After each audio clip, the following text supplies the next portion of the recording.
अगर आप bank employees की तैयारी कर रहे हैं तो इस वीडियो को अंत तक जरूर देखना, क्योंकि इस वीडियो के अंदर हम काफी इंपॉर्टेंट टॉपिक्स डिस्कस करने वाले हैं। एंड अगर आपको ये वीडियो पसंद आती है तो हमारी इस वीडियो को लाइक एंड शेयर करना मत भूलना। एंड अभी तक अगर आपने इस चैनल को सब्सक्राइब नहीं करा तो जल्दी से चैनल को सब्सक्राइब कर लीजिए और नोटिफिकेशन आइकन को भी प्रेस कर दीजिए, ताकि आने वाली नई वीडियोस के बारे में आपको पता लग जाए।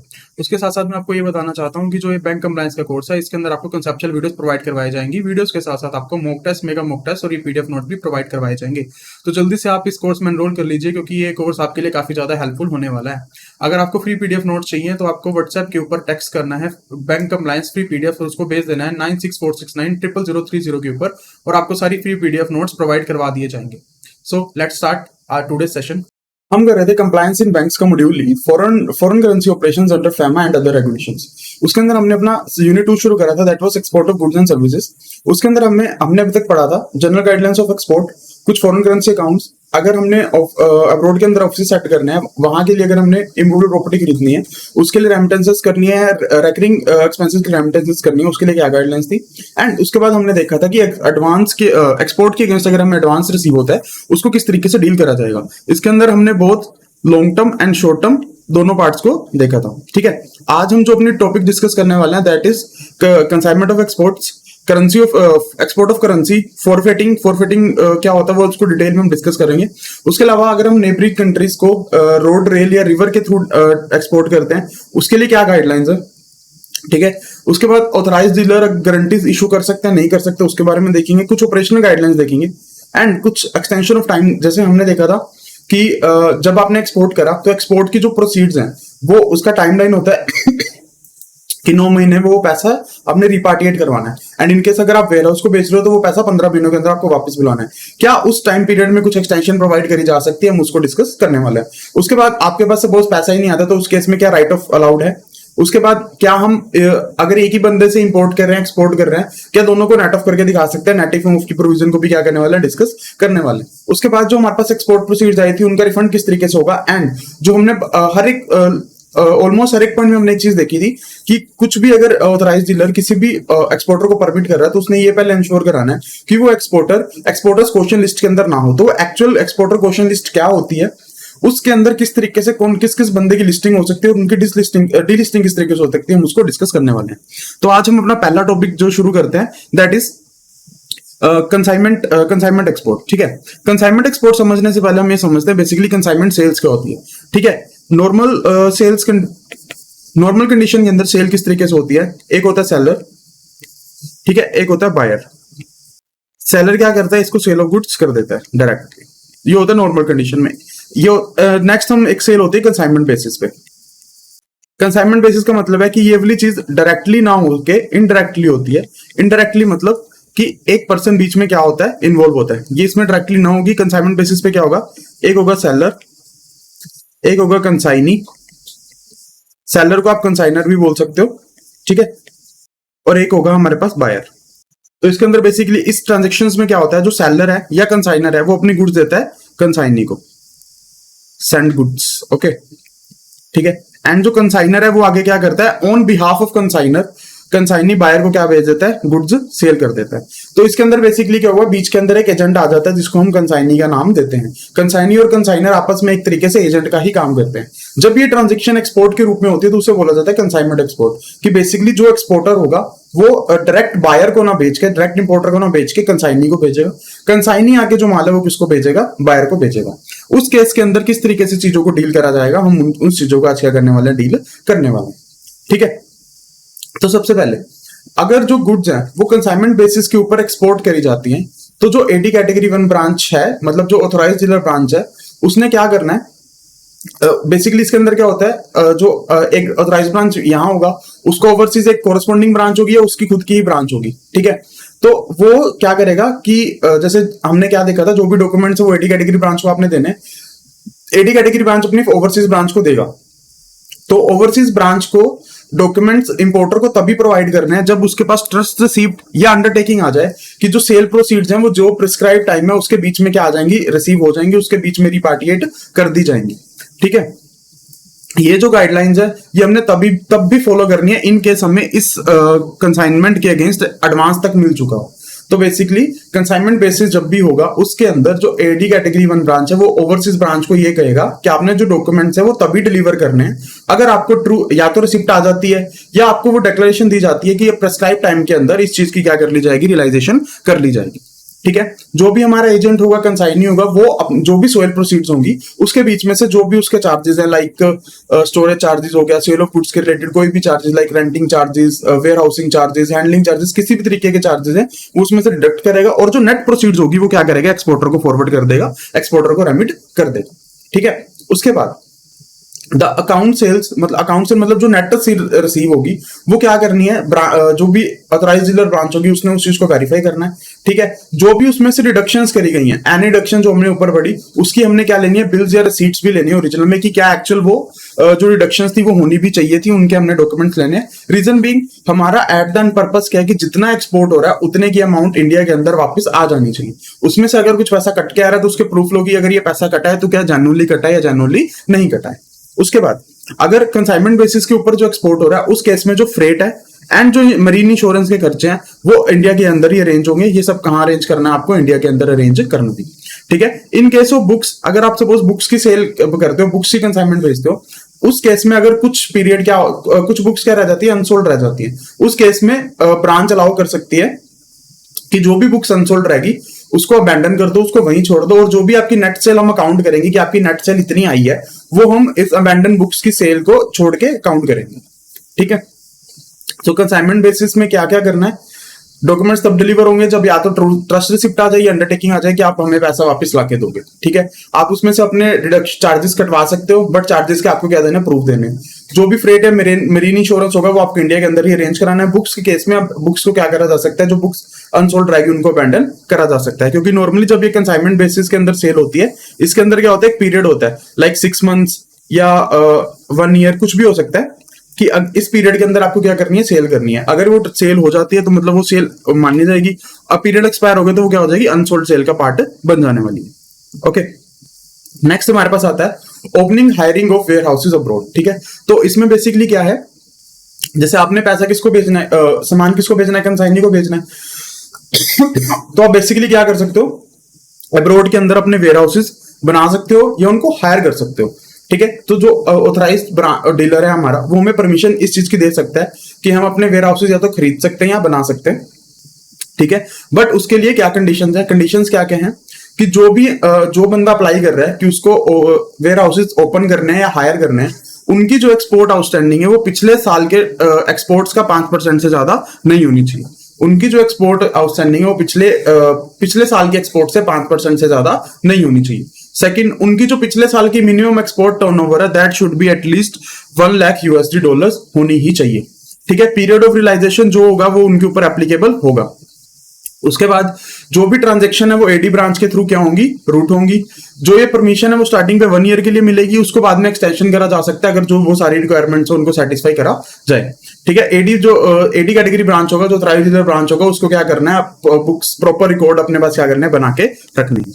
ठीक है, तो क्या क्या कंडीशंस है वेयर हाउस खोलने के लिए, एक्सपोर्ट आउटस्टैंडिंग आपकी जो है पिछले साल के एक्सपोर्ट के 5% से ज्यादा नहीं होनी चाहिए। आपकी पिछले साल की turnover at least 1 lakh US dollar होनी चाहिए। रियलाइजेशन पीरियड जो एप्लीकेबल है वो आपके ऊपर लगेगा। जो ट्रांजेक्शन है वो सारी की सारी ऑथराइज्ड डीलर बैंक के थ्रू ही रूट का आपने करवानी है। परमिशन पहले 1 साल के लिए मिलेगी, उसकी रिन्यूअल बाद में करी जा सकती है। एडी कैटेगरी ब्रांच को क्या करना है, अपने पास प्रॉपर रिकॉर्ड्स बना के रखने हैं। ठीक है, नेक्स्ट आता है direct dispatch of documents by the exporter. अभी हमने ऊपर क्या पढ़ा कि जब भी कंसाइनमेंट सेल होगी तो जो डॉक्यूमेंट्स है, एक डायग्राम बनाते हैं हम। Suppose this is exporter. ठीक है, एक्सपोर्टर्स ने डॉक्यूमेंट्स दिए अपने एडी को, ऑथराइज्ड डीलर को, एडी ने आगे फॉरवर्ड करे एडी के ओवरसीज ब्रांच या कोरेस्पोंडेंट जो भी ब्रांच होगी जो इसके अंदर हेल्प कर रही होगी। ठीक है, ये ब्रांच आगे किसको फॉरवर्ड करने वाली है, इंपोर्टर को फॉरवर्ड करने वाली है। ठीक है, कंसाइनमेंट बेसिस के केस में ये सीरीज इसी तरीके से चलेगी, जो भी डॉक्यूमेंट्स है वो इस तरीके से फॉरवर्ड करे जाएंगे। बट कुछ केसेस अब हम जो डिस्कस करेंगे वो केस क्या है कि जो इस रूट के थ्रू ना चल के ये वाला रूट परमिटेबल, ये वाला रूट ना यूज करके डायरेक्टली हम क्या कर सकते हैं, अपने इंपोर्टर को या जो भी हमारा डायरेक्ट बायर है उसको क्या कर सकते हैं, डॉक्यूमेंट्स प्रोवाइड कर सकते हैं। तो वो क्या क्या कंडीशंस हैं, तो उसके लिए आपको ये परमिशन दी जा सकती है कि जो भी आपका कंसाइनी है, जो भी आपके एजेंट है, जो भी बायर है, आप उसको डायरेक्ट डॉक्यूमेंट्स भेज सकते हो कंडीशंस उसके लिए क्या है, या तो आपको पेमेंट पूरी की पूरी क्या आ चुकी हो, एडवांस आ चुकी हो, या उसके अगेंस्ट आपको लेटर ऑफ क्रेडिट मिल चुका हो, क्योंकि हमने यही इंश्योर करना है कि उसके अगेंस्ट सारा का सारा पैसा हमारे पास आ जाए। ठीक है, या तो एडवांस पेमेंट आ जाए, इरिवोकेबल लेटर ऑफ क्रेडिट आ जाए, एंड जो एक हमने ये भी चीज चेक करनी है कि जो भी हमारा सेल कॉन्ट्रैक्ट है उसके अंदर ये चीज मेंशन करी गई हो कि डायरेक्ट कंसाइनी को या डायरेक्ट एजेंट को भेजी जा सकती है। अगर ये कंडीशन सेटिस्फाई होती है तो हम उसको भेज सकते हैं। उसके बाद जो ऑथराइज्ड डीलर ब्रांच है वो उन एक्सपोर्टर की जो रिक्वेस्ट है तभी एक्सेप्ट करेगा जब एक्सपोर्टर क्या होगा, हमारा रेगुलर कस्टमर होगा। एंड ऑथराइज्ड कैटेगरी ब्रांच जो है, जो ऑथराइज्ड डीलर है, अब जहां भी मैं बैंक बोलूंगा it means authorised dealer category 1 वाला बैंक। तो just let's use just word bank. अगर बैंक सेटिस्फाइड है कि जो एक्सपोर्टर का पिछला रिकॉर्ड है या पिछली उसकी स्टैंडिंग है उसके बेस पे जो पैसा हमारे पास आ जाने वाला है, तो बेसिकली क्या, या तो एडवांस पेमेंट आ जाए, अगर इनकेस एडवांस पेमेंट नहीं है ये, या तो उसके अगेंस्ट आपको लेटर ऑफ क्रेडिट मिला हो, या आपको ये पता हो कि बंदा सही है, बंदा पिछले इतने सालों से काम कर रहा है, ये हमको वापस पैसा लाके दे सकता है। एंड जो आपका सेल ऑफ कॉन्ट्रैक्ट है, ये जो भी इनवॉइस है उसके अंदर ये चीज मेंशन होनी चाहिए, तो आप डायरेक्ट उसको क्या कर सकते हो, फॉरवर्ड कर सकते हैं।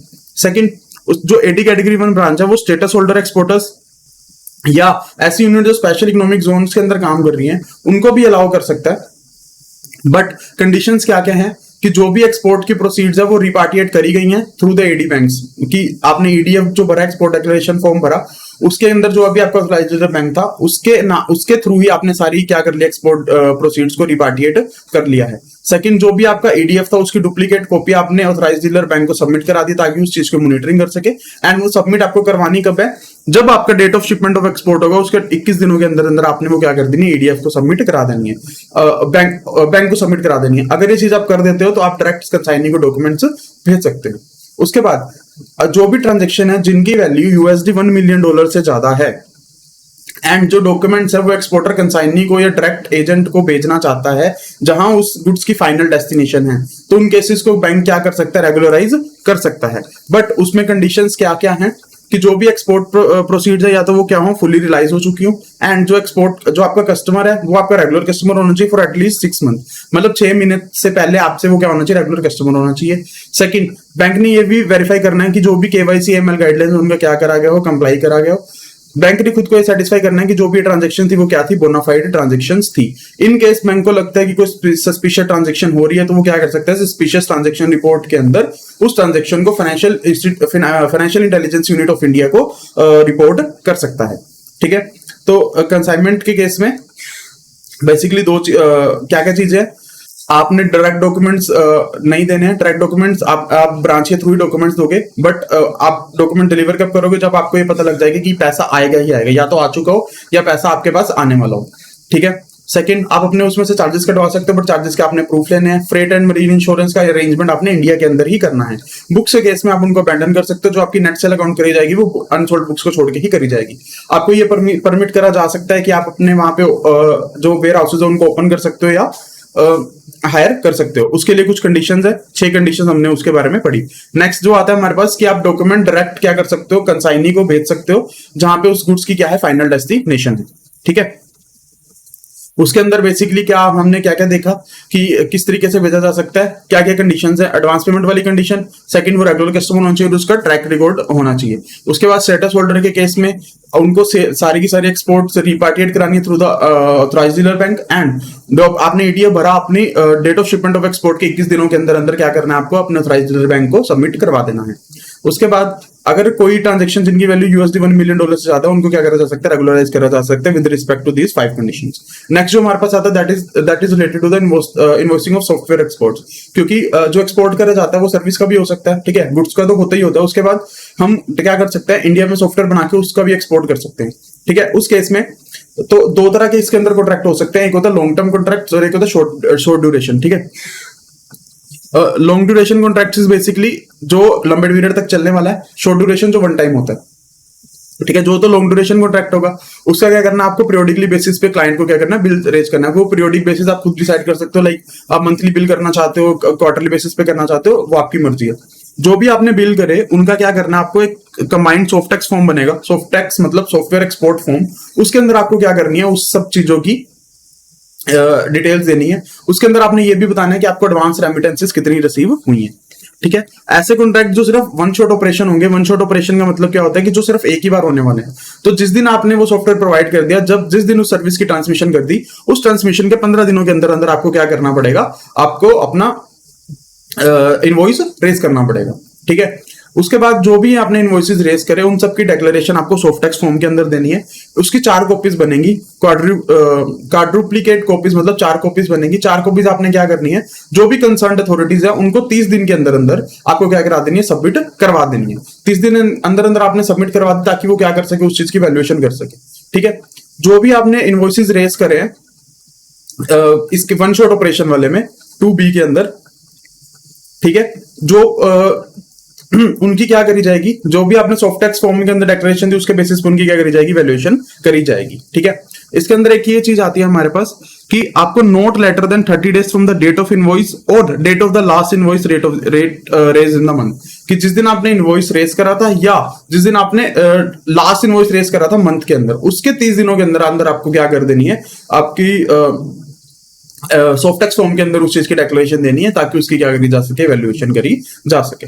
तो इसकी समराइज क्या है, पीरियोडिक बिलिंग होगी, जब लॉन्ग टर्म कॉन्ट्रैक्ट्स होंगे आपको कंबाइंड उनका फॉर्म भरना है, सॉफ्टेक्स फॉर्म में बताना है।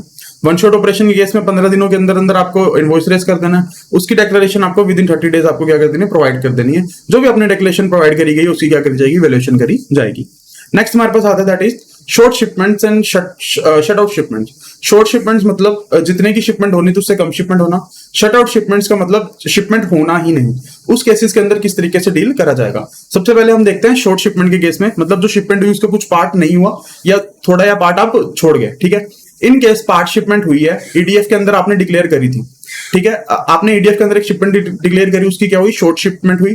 तो आपने क्या करना है, notice of short shipment customs को देना है। एंड इन केस आप नोटिस करने में डिले दे रहे हो तो आपको क्या करना है, आपको certified short shipment notice from the customs लेना है एंड उसको अपनी एक अंडरटेकिंग देनी है एंड बैंक को सबमिट करा देनी है कि उसने जो शॉर्ट शिपमेंट नोटिस है वो कस्टम के साथ फाइल कर दिया है एंड वो जल्दी से जल्दी उसको भी क्या कर देगा, प्रोवाइड करवा देगा।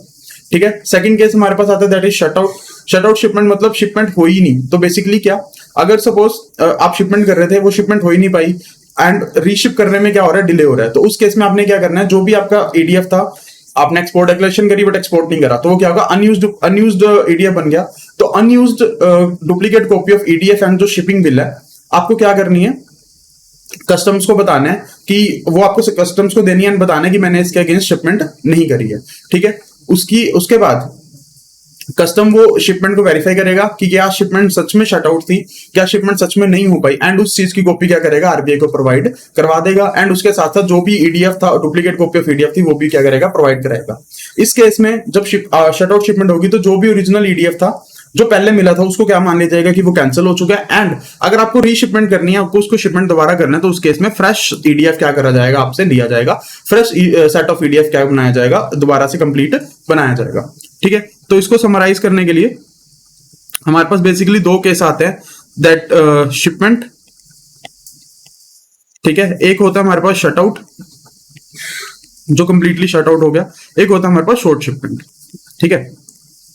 इन केस ऑफ शॉर्ट शिपमेंट सबसे पहले तो समराइज करें, शॉर्ट शिपमेंट में आपने क्या करा, नोटिस ऑफ शॉर्ट शिपमेंट आपने फाइल करना है कि आपने एडीएफ के अंदर शिपमेंट डिक्लेयर कर दी, शॉर्ट शिफ्ट होगी, उसका आपको नोटिस फाइल करना है। इन केस उसके अंदर डिले हो रहा है तो आपको क्या करना है, कस्टम्स से आपने सर्टिफाइड कॉपी लेनी है कि आपने वो चीज फाइल करी है एंड ऑथराइज्ड डीलर को आप कहोगे कि मैंने वो फाइल कर दी है एंड जब भी मेरे को मिल जाएगी आई विल डिपॉजिट और submit as soon as possible. Okay. Shut out के केस में क्या होगा, आप क्या करोगे, शट आउट बेसिकली हुआ कि आप रीशिप कर ही नहीं पाए, तो आपका जो भी अनयूज्ड क्या होगा, ईडीएफ होगा एंड आपका शिपिंग बिल होगा, तो आपको क्या करोगे, आप उसको कस्टम्स को दोगे। कस्टम वाले बंदे क्या करेंगे, उस चीज को वेरीफाई करेंगे कि क्या सच में शट आउट हुआ था एंड उसको क्या कर देंगे, आरबीआई को फॉरवर्ड कर देंगे। ठीक है। इस केस में जो आपका ओरिजिनल ईडीएफ था उसको मान लिया जाएगा कि वो क्या हो गया है, कैंसिल हो गया। एंड जब आपको रीशिपमेंट करनी है तो आपको क्या देना पड़ेगा, न्यू ईडीएफ सबमिट आपको करवाना पड़ेगा, न्यू ईडीएफ आपसे लिया जाएगा। ठीक है। तो इसके अंदर जो सब इंपॉर्टेंट चीज है दैट इज कि पुराना ईडीएफ क्या कर दिया जाएगा, आपका कैंसिल कर दिया जाएगा and fresh set of EDF आपको बनाना पड़ेगा। इन केस ऑफ जब आप क्या कर रहे हो, रिशिप कर रहे हो, जब आपकी कंसाइनमेंट है या जो भी आपकी शिपमेंट है वो क्या हो चुकी है, शट आउट हो चुकी है। नेक्स्ट हमारे पास आता है that is counter trade agreements. Counter trade agreements मतलब एक ट्रेड के बदले दूसरा ट्रेड करना, काइंड ऑफ बार्टर, की आपने क्या करा, मैं गुड्स एक जगह से इंपोर्ट कर रहा हूँ एंड गुड्स क्या कर रहा हूँ, एक्सपोर्ट कर रहा हूँ, तो दोनों की वैल्यू में आपस में नेट ऑफ करके दिखा रहा हूँ, ठीक है। तो ऐसे काउंटर ट्रेड प्रपोजल जिसके अंदर कुछ गुड्स इंडिया के अंदर इंपोर्ट हो रही है एंड उसके अगेंस्ट कुछ गुड्स क्या हो रही है, इंडिया से बाहर एक्सपोर्ट हो रही है, एंड जो भी ट्रांजेक्शन है वो एस्क्रो अकाउंट के थ्रू डील हो रही है, उनको प्रॉपर कंसीडर किया जाएगा बाय द आरबीआई। बट उसके अंदर कुछ कंडीशन है। कंडीशंस क्या क्या हैं, जो भी आपने इंपोर्टेंट एक्सपोर्ट्स करे हैं वो फॉरेन ट्रेड पॉलिसी एंड फैमा की रेगुलेशंस के अंदर रहते हुए करें।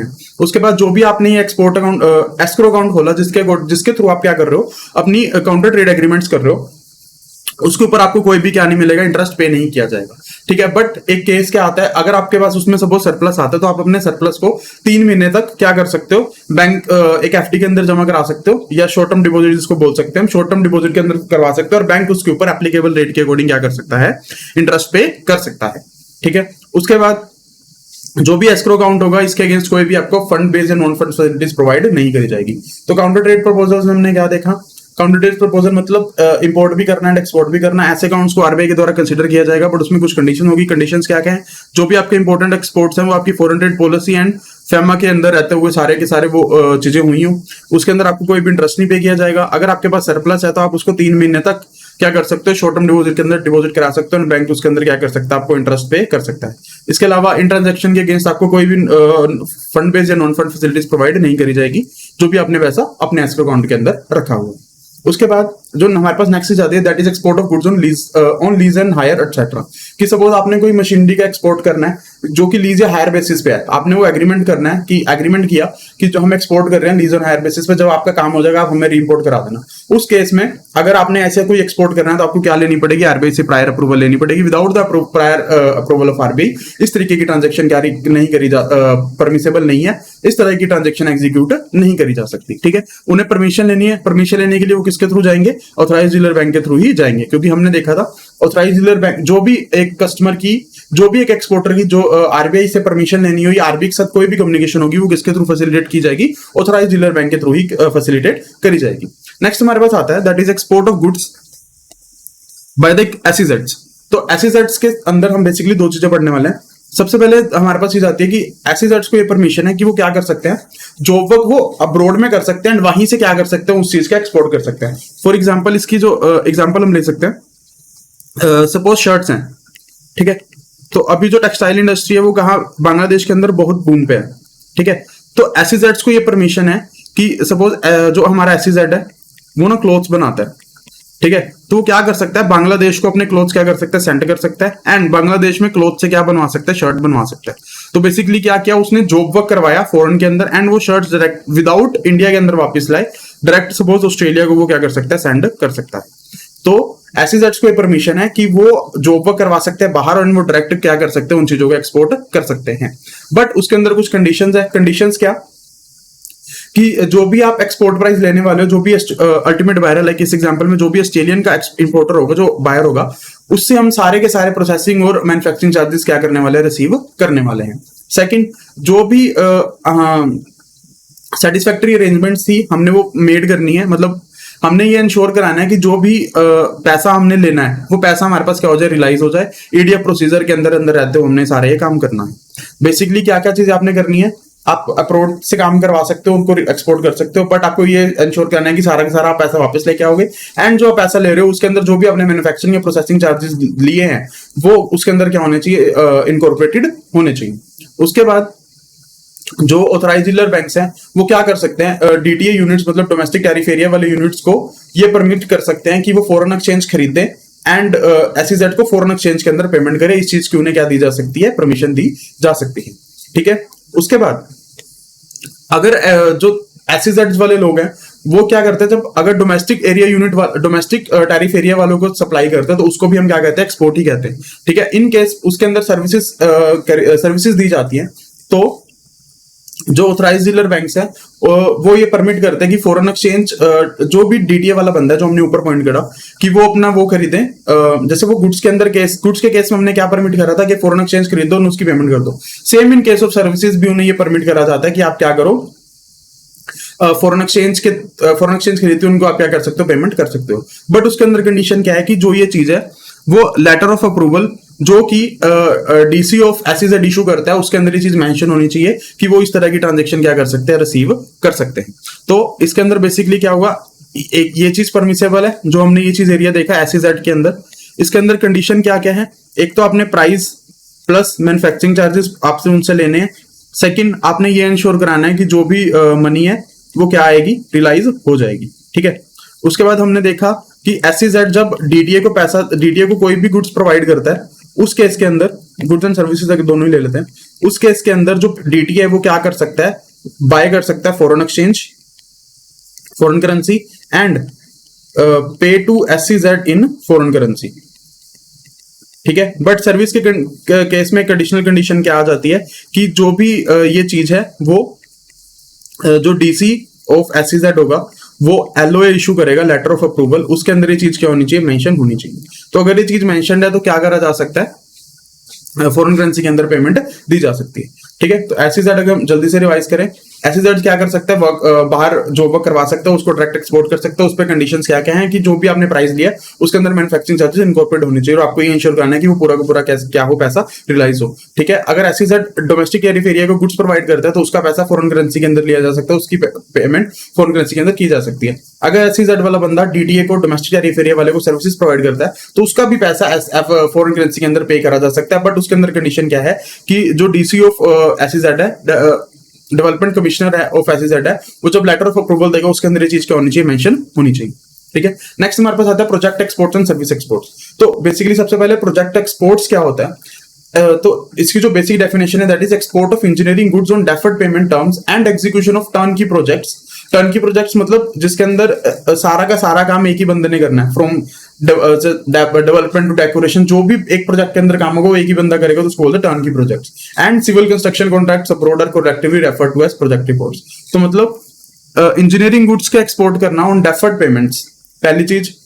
Second, turnkey projects. Third, civil construction contracts. इन सबको मिला के क्या बनता है, प्रोजेक्ट एक्सपोर्ट बनता है। प्रोजेक्ट एक्सपोर्ट बेसिकली क्या होते हैं, अगर हम सिंपल भाषा में जाए तो ये क्या होता है, लॉन्ग टर्म प्रोजेक्ट्स होते हैं जिनका पैसा हमें क्या आता है, डेफर्ड बेसिस के ऊपर मिलता है। तो हमारे ऊपर तो कंडीशन है कि अगर आप एक्सपोर्ट कर रहे हो तो उसके अंदर क्या है कि जो पैसा वो किस टाइम के अंदर आना चाहिए। तो इन केस अगर आप इस तरीके के टेंडर्स के अंदर पार्ट लेना चाहते हो तो आपको क्या करना है, पोस्ट अवार्ड स्टेज के अंदर, पोस्ट अवार्ड स्टेज के बाद but before execution of the contract आपको क्या लेनी है, परमिशन लेनी है। Post award stage but before execution का मतलब क्या हुआ, ठीक है, पोस्ट अवार्ड एक और हुआ एग्जीक्यूशन। तो सपोज बेसिकली इसके अंदर क्या होता है, जब ये चीजें कॉन्ट्रैक्ट लेते हो आप प्रोजेक्ट एक्सपोर्ट के फॉरेन के अंदर, तो उसके अंदर क्या होता है, बिडिंग होती है।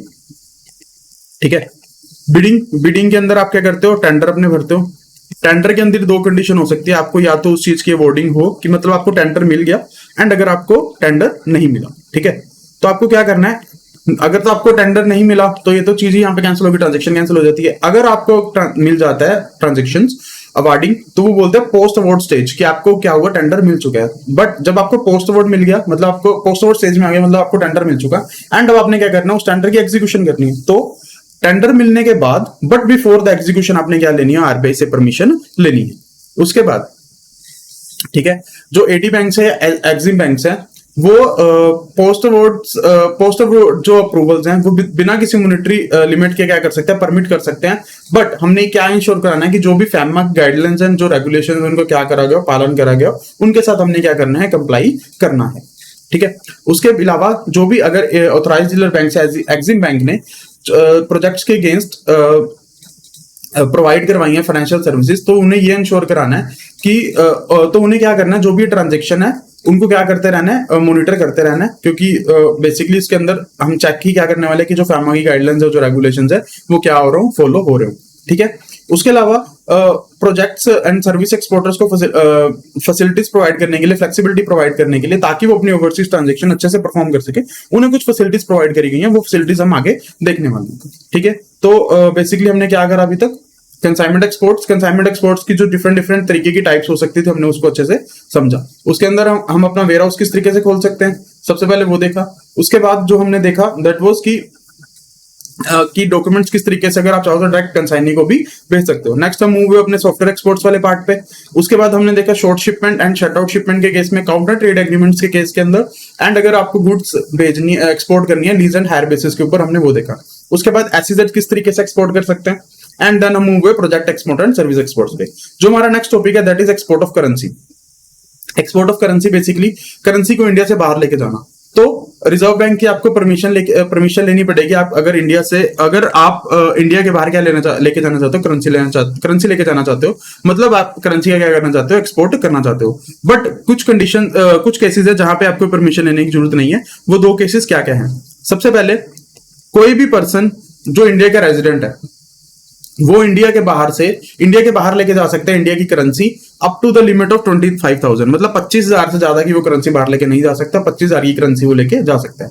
उसके अलावा कोई भी ऐसा पर्सन जो इंडिया का रेजिडेंट नहीं है बट वो पाकिस्तान और बांग्लादेश का रेजिडेंट नहीं होना चाहिए, या कोई ऐसा ट्रैवलर नहीं होना चाहिए जो पाकिस्तान जा रहा है या पाकिस्तान और बांग्लादेश से वापस आ रहा है, तो वो भी क्या कर सकता है, अपनी 25,000 तक की जो करेंसी है उसको बाहर लेके जा सकता है। ठीक है, इसके अंदर बेसिकली क्या हुआ, हमने डिवाइड करा on the basis of resident. तो रेजिडेंट ऑफ इंडिया, ठीक है, रेजिडेंट ऑफ इंडिया पे सिंपल लिमिट है कि आप कितनी करेंसी लेके जा सकते हो बाहर, 25,000 से ज्यादा की आप करेंसी लेके नहीं जा सकते। उसके बाद other than residents of India, ठीक है, इसके अंदर 3 पार्ट किए गए। सबसे पहला, residents of Pakistan and Bangladesh travelling from और to Pakistan, Bangladesh and others. ठीक है, तो इन दोनों को तो जी परमिशन ही नहीं है कि आप करेंसी बाहर लेके नहीं जा सकते। जो अदर्स है उनके ऊपर भी क्या लिमिट है, 25K की लिमिट। तो ये हमने क्या करा, ये पॉइंट कवर करा कि किस तरीके से एक्सपोर्ट ऑफ करेंसी करी जा सकती है। नेक्स्ट हमारे पास आता है दैट इज फोरफिएटिंग। फोरफिएटिंग इज बेसिकली क्या हुआ कि जिस तरीके से हमने डिस्कस करा था कि बिल डिस्काउंटिंग वाला एक पार्ट होता है कि आप क्या करते हो, किसी ने आपको सपोज इनवॉइस दिया, आपको पता है इसके अगेंस्ट अभी मेरे को पैसा नहीं आएगा बट मुझे इसके अगेंस्ट मुझे बिल की सप्लाई करने के लिए पैसा चाहिए।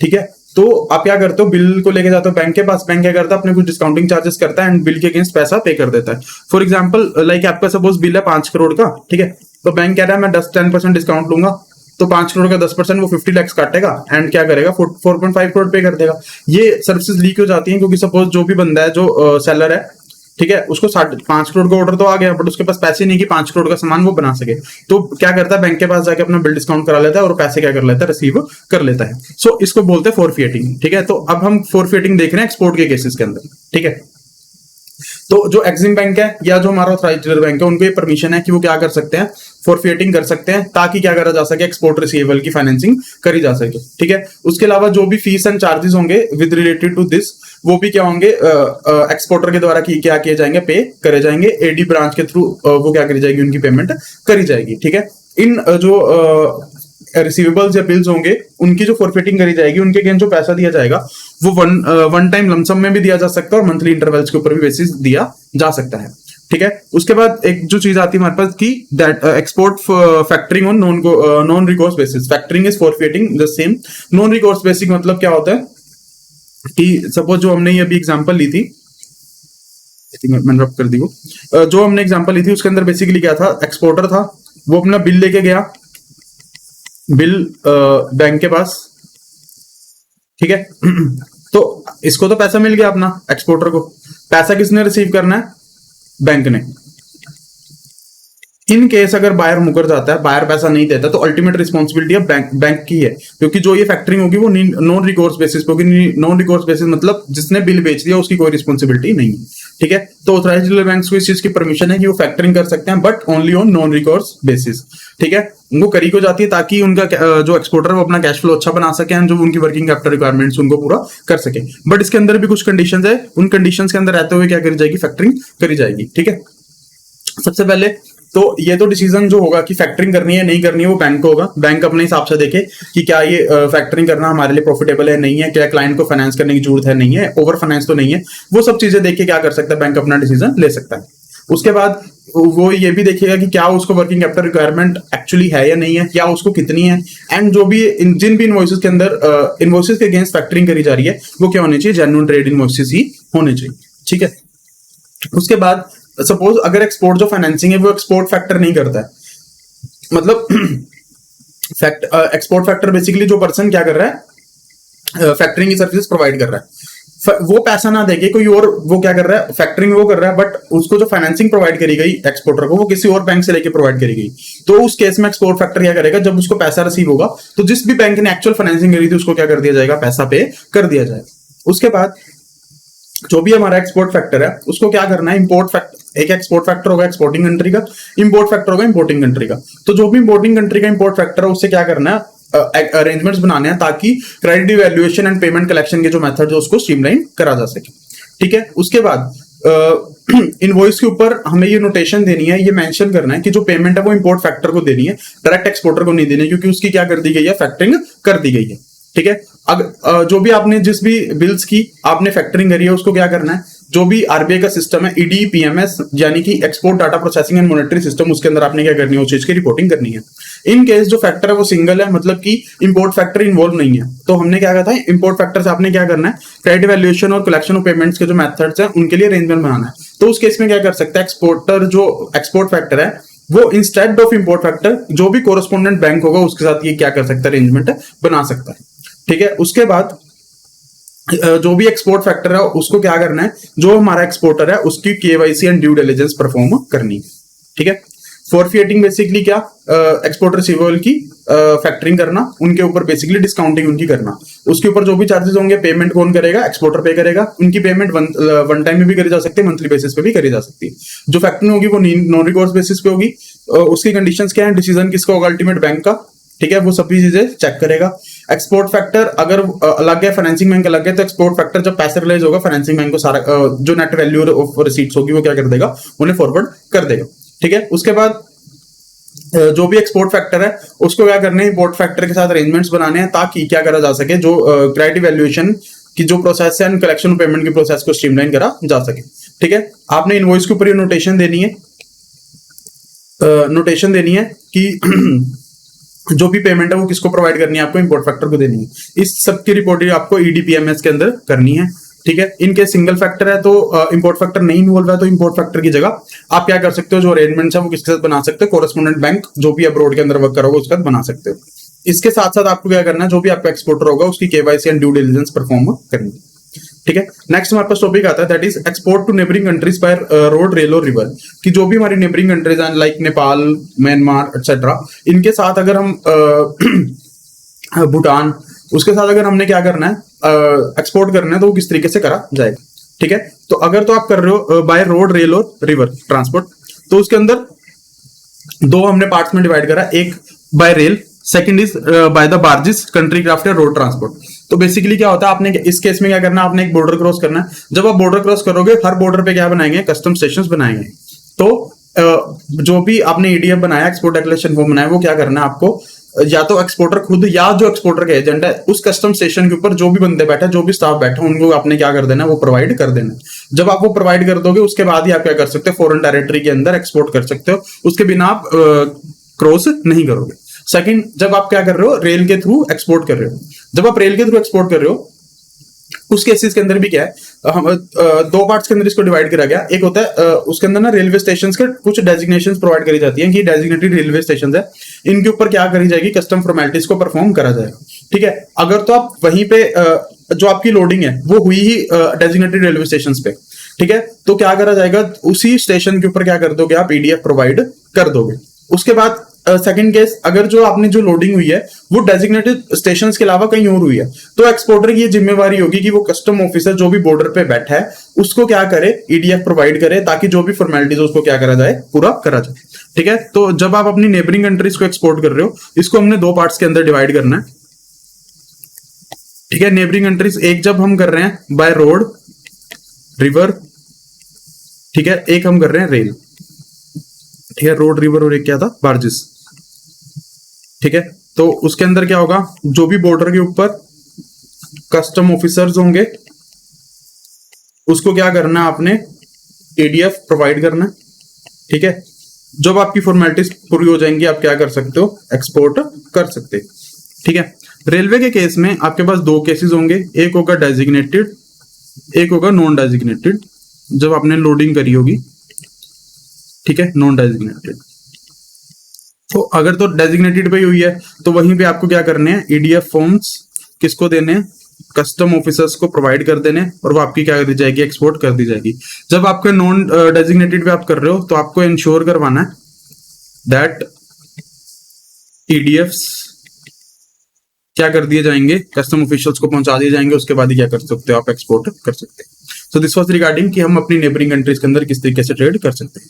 नेक्स्ट हमारे पास आता है that is switching from barter trade to normal trade at Indo Myanmar border. Indo Myanmar border पे पहले बार्टर ट्रेड चलता था। बार्टर ट्रेड इज बेसिकली एक चीज को एक्सपोर्ट करना, उसको उसकी जगह इंपोर्ट कर लेना।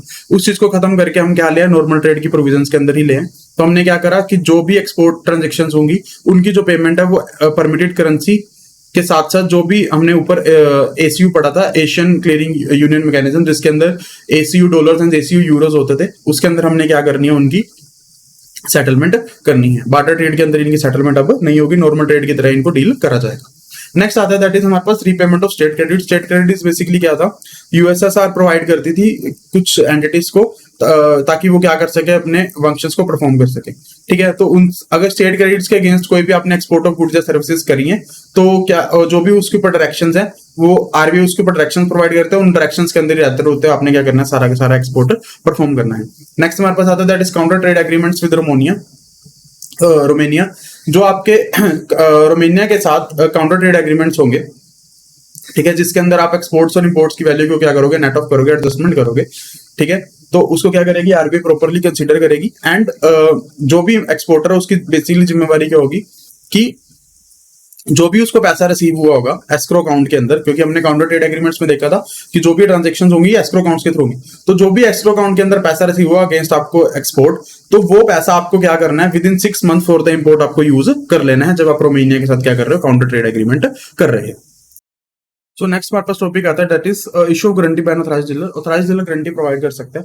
वो किस किस को गारंटी प्रोवाइड कर सकता है, किसी भी रेजिडेंट ऑफ इंडिया को गारंटी प्रोवाइड करी जा सकती है जब resident of India as exporter act कर रहा हो एंड उसने क्या कर रहे हो, एक्सपोर्ट्स कर रहे हो, एंड उसके अगेंस्ट कोई भी फाइनेंशियल ऑब्लिगेशन राइज होते हैं to a person non resident of India, तो क्या कर सकता है, उसके केस में authorised dealer bank guarantee provide कर सकता है। Second, non resident of India के केस में गारंटी कब प्रोवाइड करी जा सकती है, जब वो उसने पैसा किसी रेजिडेंट ऑफ इंडिया के पर्सन को देना हो। सेकंड, वो ट्रांजेक्शन क्या हो, बोनाफाइड ट्रांजेक्शन हो, एंड उस ट्रांजेक्शन के अगेंस्ट किसी और बैंक ने गारंटी दे रखी है, आप क्या कर रहे हो, उसकी जस्ट काउंटर गारंटी प्रोवाइड कर रहे हो। सेकंड, सपोज एक बंदा था, उसने एक्सपोर्ट करा, उसके अगेंस्ट क्या करा, ऑथराइज्ड बैंक ने गारंटी प्रोवाइड कर दी, बट जो बंदा इंपोर्टर है उसको बेसिकली ये श्योरिटी चाहिए कि उसके डोमेस्टिक ब्रांच वाला बंदा वो क्या दे, गारंटी प्रोवाइड करे। तो उस केस में अगर हमारे ब्रांच की कोई और ब्रांच, ओवरसीज वाली ब्रांच काउंटर गारंटी प्रोवाइड करती है, तो वो भी क्या करी जा सकती है, प्रोवाइड करी जा सकती है। So this was all about the point number 9।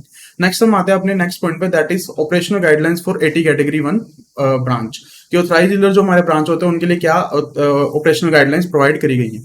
सबसे पहले तो जो भी आपके ईडीएफ फॉर्म्स होंगे, सॉफ्टटेक्स्ट फॉर्म जो सबमिट करवाए जाएंगे, उसके अंदर क्या करना है, आपने एक स्पेसिफिक आइडेंटिफिकेशन नंबर हर के ऊपर लिखना है, ताकि क्या करा जा सके, उनको पहचाना जा सके कि किस पर्सन से रिलेट करते हैं। नेक्स्ट हमारे पास आता है जो ईडी एंड सॉफ्टटेक्स्ट का जो प्रोसीजर है, जो भी एक्सपोर्ट डिक्लेरेशन फॉर्म्स हैं वो किस तरीके से देने, आपने रेगुलेशन 6 के अंदर दिए गए रेगुलेशन 6 ऑफ फैमा रेगुलेशंस के अंडर जो भी प्रोसीजर्स दिए गए हैं उसके अकॉर्डिंग आपने क्या करनी है, सारी की सारी डिक्लेरेशन फॉर्म्स डिस्पोज ऑफ करनी है। सेकंड, उसके बाद आता है हम एडीएफ फॉर्म्स की थ्रू डिस्कस करते हैं। अगर हमने अपने जो एक्सपोर्ट्स करे हैं वो ईडीआई पोर्ट्स के थ्रू करे हैं। ईडीआई पोर्ट्स कौन से पोर्ट होते हैं, EDI port is basically export data interchangeable ports, मतलब ऐसे पोर्ट जहां क्या हो सकता है, डाटा एक दूसरे से चेंज हो सकता है, इंटरचेंज आपस में करके डाटा को एक्सेस करा जा सकता है। उस केस में जो प्रोसीजर होगा वो बिल्कुल सेम रहने वाला है। ठीक है, उसके बाद हमने एक रिक्वायरमेंट पढ़ी थी, आपको स्टैट्यूटरी डिक्लेरेशन फॉर्म देना होता है। उस अगर आप जो ट्रांजेक्शन आपकी ईडीआई पोर्ट्स के थ्रू हो रही है, तो जो वो एसडीएफ की जो लाइबिलिटी है, एसडीएफ की जो फॉर्मेलिटी उसको क्या कर देगी, डिस्पेंस कर देगी, उसको हटा दिया गया। इन केस आपकी जो एक्सपोर्ट ऑफ गुड्स है वो कहां से हो रहा है, नॉन ईडीए फॉर्म से हो रहा है, नॉन ईडीए पोर्ट से हो रहा है। तो उसके अंदर जो ईडीएफ फॉर्म है वो क्या करने हैं, आपने डुप्लीकेट फॉर्म में बनाने हैं एंड उसकी जो कॉपीज है कस्टम को सबमिट करानी है। कस्टम को सबमिट कराते वक्त ईडीएफ फॉर्म के साथ साथ आपको bill of shipment and shipping bill भी आपको क्या करना है, सबमिट करवाना है। उसके बाद आपको क्या करना है, जब आपने एक्सपोर्ट करा, एक्सपोर्ट करने के डेट ऑफ, जो भी आपकी डेट ऑफ एक्सपोर्ट होगी उसके 21 दिन के अंदर अंदर आपको जो duplicate copy of EDF forms है वो क्या करनी है, आपको अपने ऑथराइज डीलर बैंक को सबमिट करवा देनी है। ठीक है, जो भी हमारा ऑथराइज डीलर होगा उसको ये सारी की सारी ट्रांजैक्शन ईडीपीएमएस के अंदर क्या करनी है, रिपोर्ट करनी है। जो भी डुप्लीकेट होगी वो बैंक को क्या करनी है, अपने पास रिटेन करके रखनी है एंड वो रिजर्व बैंक को उनको सबमिट नहीं करानी है।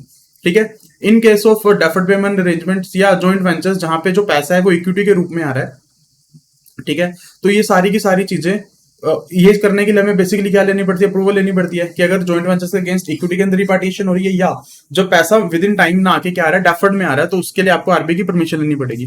तो जो भी आपने परमिशन ली उसके अंदर जो आरबीआई बैंक का अप्रूवल था, अप्रूवल नंबर था या जो भी किस डेट को आया, वो आपको क्या करना है, अपने ईडीएफ फॉर्म के अंदर प्रॉपरली डिक्लेयर करना है। ठीक है, एंड इन केस अगर बैंक जो ईडीएफ फॉर्म मेंटेन कर रहा था वो डुप्लीकेट जो फॉर्म था वो लॉस हो जाता है, तो बैंक्स क्या कर सकते हैं, एक और डुप्लीकेट ईडीएफ को बनवा सकते हैं एंड उसको क्या करेंगे, कस्टम से सर्टिफाई करेंगे एंड उसको भी क्या कर सकते हैं, डुप्लीकेट कॉपी ऑफ ईडीएफ अपने पास रख सकते हैं, उसको भी एक्सेप्ट करा जा सकता है।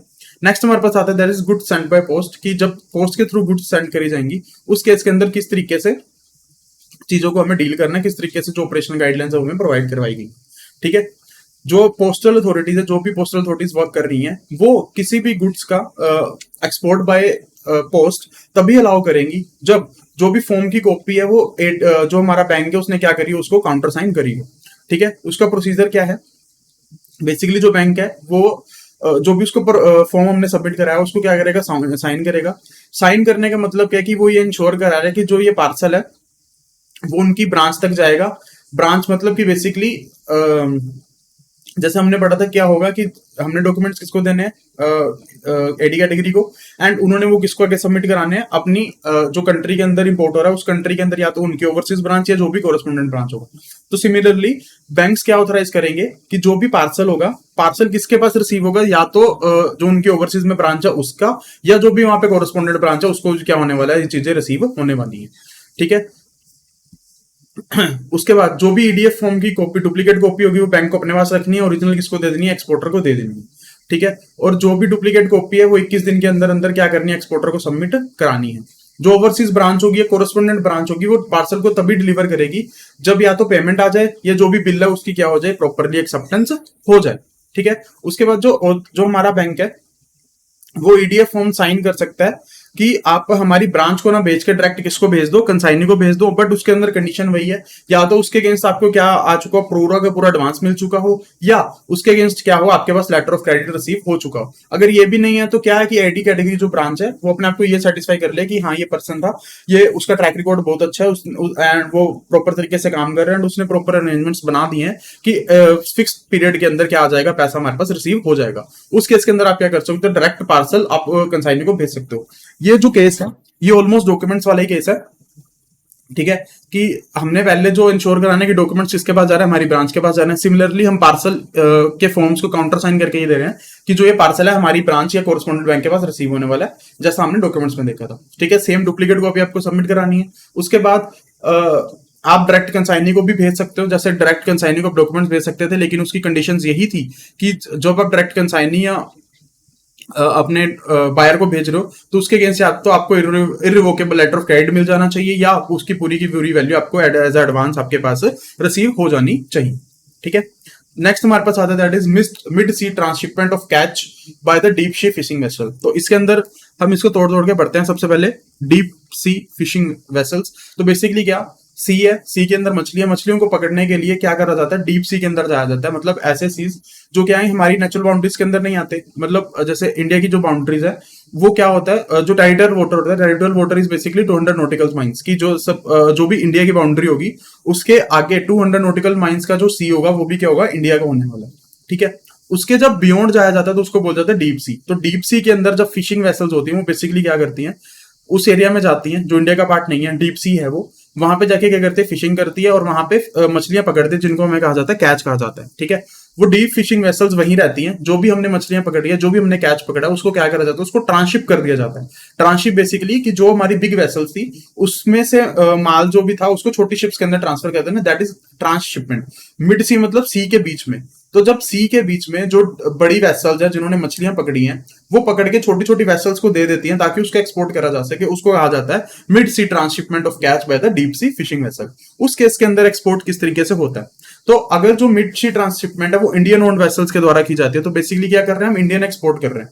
ठीक है, तो उसके अंदर जो भी एक्सपोर्टर होगा उसको क्या करना है, ईडीएफ फॉर्म सबमिट करना है। ईडीएफ फॉर्म जो होगा उसको क्या कराना है, जो भी वेसल होगा, वेसल का जो मास्टर होगा, बेसिकली जो वेसल चलाता है उसको क्या बोलते हैं, मास्टर ऑफ वेसल बोलते हैं। ठीक है, तो मास्टर से साइन कराना है। मास्टर ऑफ वेसल उसके अंदर ये बताएगा कि जो भी उन्होंने कैच पकड़ा, जो भी मछलियां पकड़ी, उसकी क्या कॉम्पोजिशन है, उनकी क्या क्वांटिटी, उनकी क्या एक्सपोर्ट वैल्यू और उनकी date of transfer of catch क्या होगी, मतलब कि किस दिन वो ट्रांसशिपमेंट के अंदर सबमिट करा जाएगा। उस चीज की आपको क्या देनी है, सब चीजों की डिटेल आपको देनी है। उसके साथ साथ जो आप अपना बिल ऑफ लेडिंग या रिसिप्ट ऑफ ट्रांसशिपमेंट बनाओगे, उसके अंदर जो आपका ईडीएफ फॉर्म का नंबर है वो भी क्या करना है, आपने इंडिकेट करना है। ठीक है, जो भी आप अपना ईडीएफ सबमिट करा रहे हो उसके साथ साथ आपको इंटरनेशनल कार्गो सर्वेयर का एक सर्टिफिकेट भी प्रोवाइड करवाना है। ठीक है, ईडीएफ फॉर्म के साथ साथ आपको मिनिस्ट्री ऑफ एग्रीकल्चर के द्वारा दिए गए परमिट का नंबर और डेट भी आपको उसके अंदर क्या करनी है, मेंशन करनी है। बेसिकली जो ये वेसल्स होती हैं without the permission of ministry of agriculture आप रन नहीं कर सकते, तो ऑब्वियसली आपके उसके पास परमिट होगा, परमिट का एक स्पेसिफिक नंबर होगा, किस डेट को इशू है वो आपके पास डेट होगी, वो चीजें भी आपको क्या करनी है उसके अंदर डिक्लेयर करनी है। ठीक है, उसके अलावा जो आपने कॉपीज बनाई वो आपने क्या करनी है, कस्टम को सबमिट करानी है, एंड उसके साथ साथ क्या करनी है, मिनिस्ट्री ऑफ एग्रीकल्चर को भी सबमिट करवानी है। ठीक है, उसके बाद कस्टम्स क्या करेगा, जो भी बोथ कॉपीज ऑफ ईडीएफ थी उसका क्या करेगा, रनिंग सीरियल नंबर प्रोवाइड करेगा। ओरिजिनल अपने पास रखेगा। ओरिजिनल रखेगा कहाँ, जो हमने इलेक्ट्रॉनिकल डाटा इंटरचेंज देखा था, ईडीआई वाला पोर्ट देखा था, उसके अंदर अपना वो डाटा रखेगा। एंड जो उसकी डुप्लीकेट कॉपी है वो एक्सपोर्टर को पास कर देगा, क्योंकि इसको आप रिलेट कहां से कर सकते हो, डुप्लीकेट कॉपी एक्सपोर्टर की क्यों दी जाती है, क्योंकि उसको क्या करना है, अपने ऑथराइज कैटेगरी ब्रांच को सबमिट करवा देनी है। ठीक है, उसके बाद जो भी इनका रिलाइज पीरियड होगा, मतलब जैसे 90 डेज वाला पीरियड था या जो भी पीरियड है, तो prescribe period of realisation and repatriation वो सेम होगा कि वो एप्लीकेबल होगा ही होगा। एंड वो हम काउंट कहां से करेंगे, जिस दिन आपने कैच को ट्रांसफर करा। ठीक है, उसके आपने सर्टिफिकेट बनाया होगा, सर्टिफिकेट के आप क्या करोगे, अपने डेट ऑफ इनवॉइस मेंशन करी होगी, तो आपने या तो डेट ऑफ इनवॉइस या डेट ऑफ ट्रांसफर दोनों में से जो भी पहले हो गया उस दिन से आपका क्या करा जाएगा, पीरियड काउंट करा जाएगा, और उस पीरियड के अंदर आपको क्या करना है, अपनी जो अमाउंट है उसको रियलाइज करना और रिपार्टिएट करना है। ठीक है, उसके बाद जो हमारे पास नेक्स्ट टॉपिक आता है that is export of goods और software done through the EDI ports. ठीक है, EDI ports is export data interchange ports, जहां पे क्या करा जाता है, डाटा इलेक्ट्रॉनिक फॉर्म में इंटरचेंज करा जाता है। ठीक है, तो जो भी आपका शिपिंग बिल होगा वो क्या करना है, आपको डुप्लीकेट के अंदर सबमिट करवाना है। ठीक है, जब डुप्लीकेट में आपने सबमिट कराया, जो भी कस्टम का कमिश्नर होगा वो क्या करेगा, उन बिल्स को वेरीफाई करेगा, ऑथेंटिकेट करेगा, एंड उनको क्या करेगा, मार्क कर देगा as exchange control copy. And जो भी एक्सचेंज कंट्रोल कॉपी होगी वो क्या करनी है, आपने अपने बैंक को within the 21 days from the date of export क्या कर देनी है, सबमिट कर देनी है। नेक्स्ट, जो भी ईसी होगा, मतलब exchange control copy of shipping bill होगी, वो 80 कैटेगरी ब्रांच क्या करेगा, वो 80 कैटेगरी ब्रांच के लिए एज ईडीएफ ही वर्क करेगी। मतलब जिस तरीके से ईडीएफ को डिस्पोजल किया जाता है उसी तरीके से एक्सचेंज कंट्रोल कॉपी को डिस्पोजल करा जाएगा। ठीक है, और जो भी उनका फॉर्म होगा वो क्या करना है, बैंक को अपने पास रिटेन करके रखना है। वही सेम मेथड कि आपको उसको आरबीआई को सबमिट करके नहीं कराना, अपने पास क्या करके रखना है, रिटेन करके रखना है। ठीक है, अगर किसी ईसीजीसी या कोई भी प्राइवेट इंश्योरेंस कंपनी ने बेसिकली क्या है कि सपोज उसका लॉस हो गया, उसके अगेंस्ट आपको क्लेम मिला, चाहे वो ईसीजीसी का क्लेम हो चाहे किसी भी प्राइवेट इंश्योरेंस कंपनी का क्लेम हो, तो वो क्या करेंगे, बेसिकली एक्सपोर्ट प्रोसीडर वो एक्सपोर्टर को दे देंगे। बट जो उनको रिसीव होगा, रिसीव कौन करेगा, ईसीजीसी और रेगुलेट जो प्राइवेट इंश्योरेंस कंपनी है वो रिसीव करेंगे। रीजन बीइंग, आपने इंश्योरेंस कराया था, लॉस हो गया, जब लॉस होगा तो आपको क्लेम तो पास ऑन करना ही पड़ेगा। ठीक है, बट आपको जो पैसा रिसीव होगा वो तो क्योंकि आप पूरा का पूरा क्लेम एक्सपोर्टर को दे चुके हो, तो जो पैसा आपको क्लेम हो गया, जो आपको बैक आएगा वो किसका हो जाएगा, इंश्योरेंस कंपनीज का हो जाएगा। इन दिस केस ईसीजीसी या प्राइवेट इंश्योरेंस कंपनीज का हो जाएगा। ठीक है, तो अगर तो इसके अंदर जहां पे भी ईसीजीसी या रेगुलेटरी प्राइवेट इंश्योरेंस कंपनी पहले क्या कर रही है, रिसीव कर रही है पैसा, कि पहले नहीं, सॉरी, पहले क्या कर रही है, एक्सपोर्टर को पैसा दे रही है एंड उसके बाद बायर्स से क्या कर रही है, एक्सपोर्ट की प्रोसीड रिसीव कर रही है। तो उसमें से जो भी एक्सपोर्टर का जो शेयर होगा वो क्या करा जाएगा, बैंक के थ्रू उनको सर्विस कर दिया जाएगा, बैंक के थ्रू उनको क्या दिया जाएगा, पहुंचा दिया जाएगा। ठीक है, इन दिस केसेस जो ईसीजीसी या इंश्योरेंस कंपनी है वो क्या करेंगी, सर्टिफिकेट इशू करेंगी। सर्टिफिकेट इशू में क्या, सर्टिफिकेट किस चीज का, कि इस ट्रांजेक्शन के गेन जो पूरे के पूरे प्रोसीड्स है वो क्या हो चुके हैं, रिसीव हमें हो चुके हैं। ठीक है, इसके अंदर आपको name of the exporter, name of the bank, date of negotiation, bill number, invoice value and जो अमाउंट आपको एक्चुअली रिसीव हुई है वो आपको क्या करनी है, मेंशन करनी है। ठीक है, तो ईडीआई पोर्ट्स में क्या क्या आपको सबसे पहले जो आपका शिपिंग बिल है वो डुप्लीकेट फॉर्म में देना है, उसकी वेरीफाइंग होगी, ऑथेंटिकेशन होगी एंड उसके ऊपर क्या मेंशन कर दिया जाएगा, एक्सचेंज कंट्रोल कॉपी मेंशन कर दिया जाएगा। वो आपको क्या करना है, अपने ऑथराइज कैटेगरी ब्रांच को within 21 days from date of export आपको वो क्या कर देना है, सबमिट करा देना है। वो बैंक्स को क्या करना है, अपने पास रिटेन करके रखना है, आरबीआई को सबमिट नहीं कराना है। इन केस आपने इंश्योरेंस क्लेम लिया एंड ईसीजीसी या प्राइवेट इंश्योरेंस कंपनी ने आपको पूरा क्लेम दे दिया एंड बायर से पैसा बाद में ईसीजीसी को रिसीव हो रहा है, तो उस केस में जो एक्सपोर्टर का शेयर होगा वो बैंक के थ्रू क्या कर दिया जाएगा, उन्हें डिसबर्स कर दिया जाएगा। ठीक है, इसके रिलेटेड उन्हें एक सर्टिफिकेट इशू करना है। सर्टिफिकेट में ये चीजें डिटेल में देनी है कि इस ट्रांजेक्शन के अगेंस्ट उन्हें क्या है, पूरी की पूरी प्रोसीड जो है वो रिसीव हो चुकी है।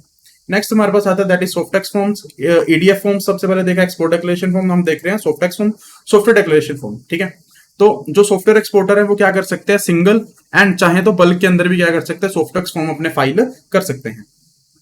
ठीक है, जो भी सॉफ्टवेयर डाटा है from the STPI, STPI is basically software trade parks in India and एसईजेड्स, वो क्या करना है, इलेक्ट्रॉनिक फॉर्म में आरबीआई को क्या होता है, सबमिट करवाए जाते हैं। ठीक है, जो सॉफ्टेक्स फॉर्म है उन्हें क्या करना है, डुप्लीकेट फॉर्म के अंदर as a revise in revise procedure भी क्या करने हैं, आपको सबमिट करवाने हैं। ठीक है, जो भी सेज होगा या एसटीपीआई होगा जो बेसिकली सॉफ्टवेयर डाटा अपलोड कर रहा है वो क्या करेगा, एक कॉपी अपने पास रखेगा एंड जो डुप्लीकेट कॉपी है वो क्या करेगा, एक्सपोर्टर्स को आफ्टर ड्यू सर्टिफिकेशन क्या कर देगा, पास ऑन कर देगा।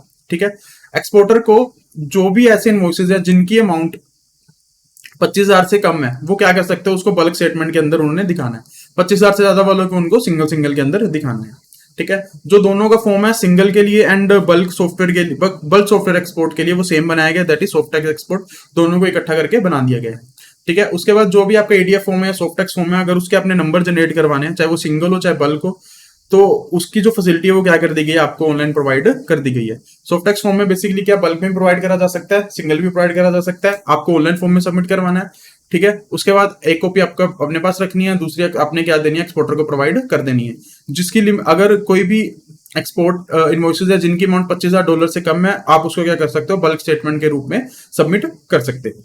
नेक्स्ट हमारे पास आता है that is random verification. Random verification is basically कि किसी भी जो भी आपको फॉर्म सबमिट करेगा, जो भी डुप्लीकेट आपके पास फॉर्म आए उनको क्या करना, रैंडम बेसिस पे उठाना, उनकी क्या करा देनी है, चेकिंग करा देनी है। एंड इन केस कहीं जगह पे नॉन रियलाइजेशन या शॉर्ट रियलाइजेशन अलाउ करी गई है तो हमने वो देखना है कि वो चीज क्या है, within the power of the bank ही होनी चाहिए, उससे एक्सीड करके उन्होंने वो चीज अलाउ ना करी हो, इसकी क्या करनी है, हमने रैंडम वेरिफिकेशन करनी है।